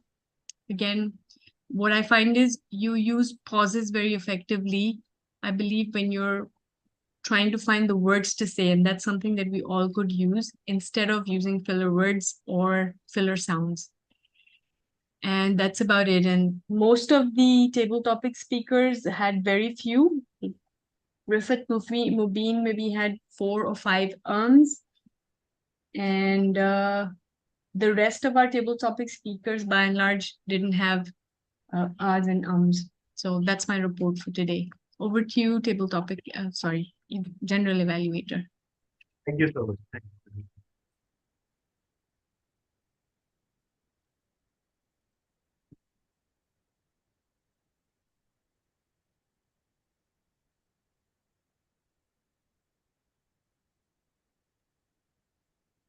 Now I call upon the next role holder, the word master, that is TM Iqbal. Yeah, word master. You have, I think, already delivered the word master, right? Or you have it? Okay, then. Word master. Only one is used. Okay. So it was used once by whom? In his speech, Ali Hassan Babar has used it once. Oh yeah, I have pointed it there. So that's the report. It was used only once. Okay.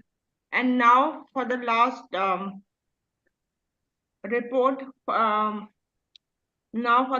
report, that is the listeners report. So I call upon TM Mariam Aftab Kidwai.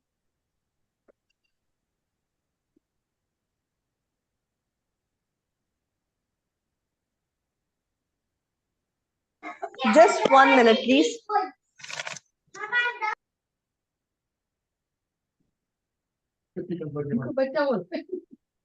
Yeah, just 1 minute, please. Yeah. Okay. I'm not going. Take care of yourself. Hi everyone, I am your listener for today. And as you can listen my background, just ignore that. And sure. I'll be starting it off by asking directly and straight, who is a storytelling project? Who was delivering his storytelling project? today? Toastmaster Karim Meghani. Please, Ali Hassan Babar. Ali Hassan Babar. Ali Yes, Ali Hussain. Okay. And who has delivered 10 speeches in 4 years? DTM Rashid Dastagir. Yes. DTM Rashid Dastagir. Good. And who has used Surah Nisa in the speech? DTM Talha. Nisa. DTM Talha. No, Rafat no. Mubin. And DTM Toastmaster Rafat Mubin in evaluation. Yes. Rafat Mubin in her evaluation. Yes. How many points that Toastmaster Mushahid discussed regarding Iqbal poet in his speech? 7. Yeah, right. 7. 7. Oh, you said first. I heard 7 for the first time. Sorry. Okay. How many characters were there in the Karim Meghani's speech? 4. 4. No, there were 2 characters. One, oh, there are names of the characters were there, but two, one woman and mouse. 4. Yeah, Okay. right. What was the name of the book that he discussed, Karim Meghani? Who moved my Finding the cheese? cheese, something related to cheese. Yes. Who moved my Who moved my cheese? Now, kindness and compassion have its limit. To set this line. DTM Kindness Talha. have its limits. Toastmaster DTM Talha. DTM Yes. Talha.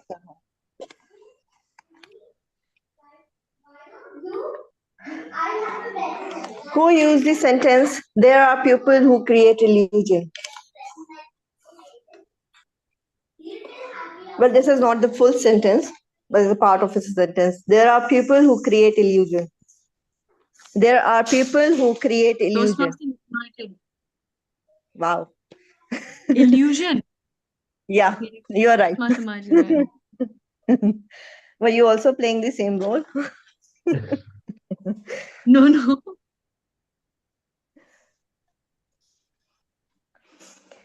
Now, But I was listening. So. yeah. At what age Toastmaster Fiza started reading? 3 3 years. 3 3, years. wow. Yeah. Men do listen to the ages of women now. So constantly.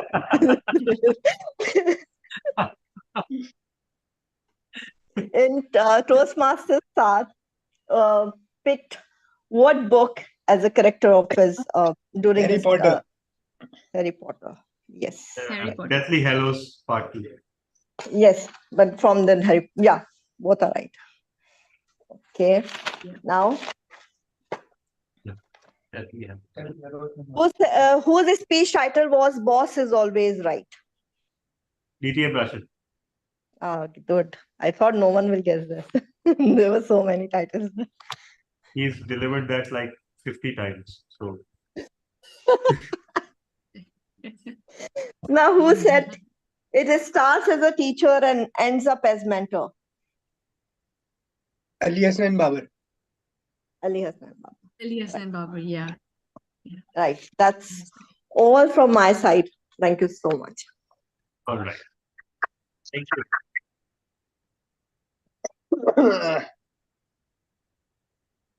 Okay, and now it is time for my part of the evaluation. Yeah. Overall, the session was arranged or managed well by the ExCom. Every role contributed positively towards the session. The speeches were quite interesting and we got to learn a lot from it. However, there was one issue of the internet which should have been taken care of. Other than that, everything was spot on and executed well. Overall, over to the Toastmaster of the evening. Wow. That was succinct. That was too good. Thank you. Thank you, General Evaluator. As a Muslims, we strongly believe that every good or every bad that reaches us is from God. So if we are late today, I'm not responsible for that.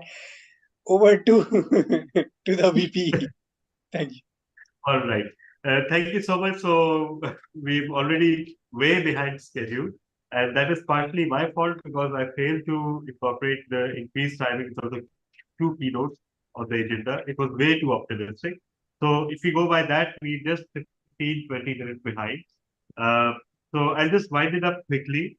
We need to announce the poll results. Before that, I'll announce the critics' choice, and I can promise, I swear, that critic was not me. Just give me a second. The third place goes to Toastmaster Karim Beghani. The second place goes to Toastmaster Ali Hassan Babar. And first place goes to myself. Thank you so much, secret critic, who I have no idea who you are, or at least I pretend not to have any idea. Please wait for DTM Saad to announce the polling results. Thank you very much, Mr. VP Education. Fellow Toastmasters and guests, best prepared speaker of this meeting was distinguished Toastmaster Talal bin Hamid. People actually voted for you. I have hard time believing it. Okay, so the best table topic speaker goes to DTM Rashid Dastagir. Wow. The best prepared speech evaluator goes to distinguished Toastmaster Talal bin Hamid. The best award goes to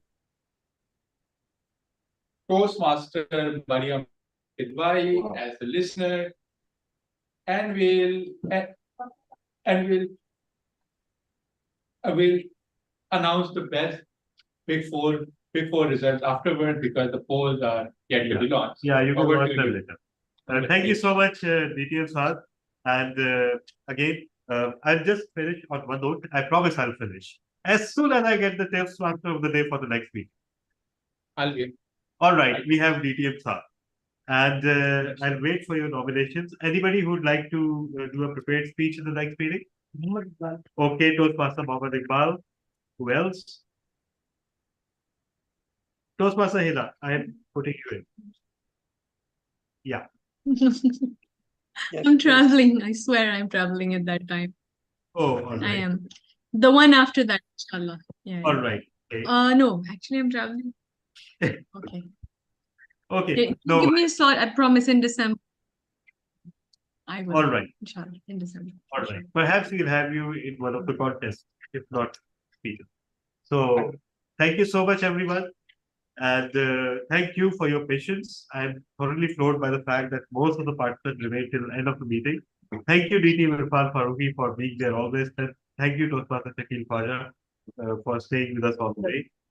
Amazing job, Toastmaster Mariam, as always, battling against the elements and your in-laws and your children and the world at large.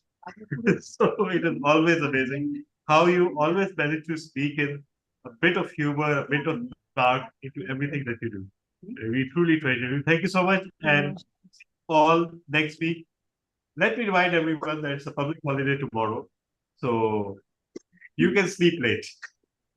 Thank you so much, everyone.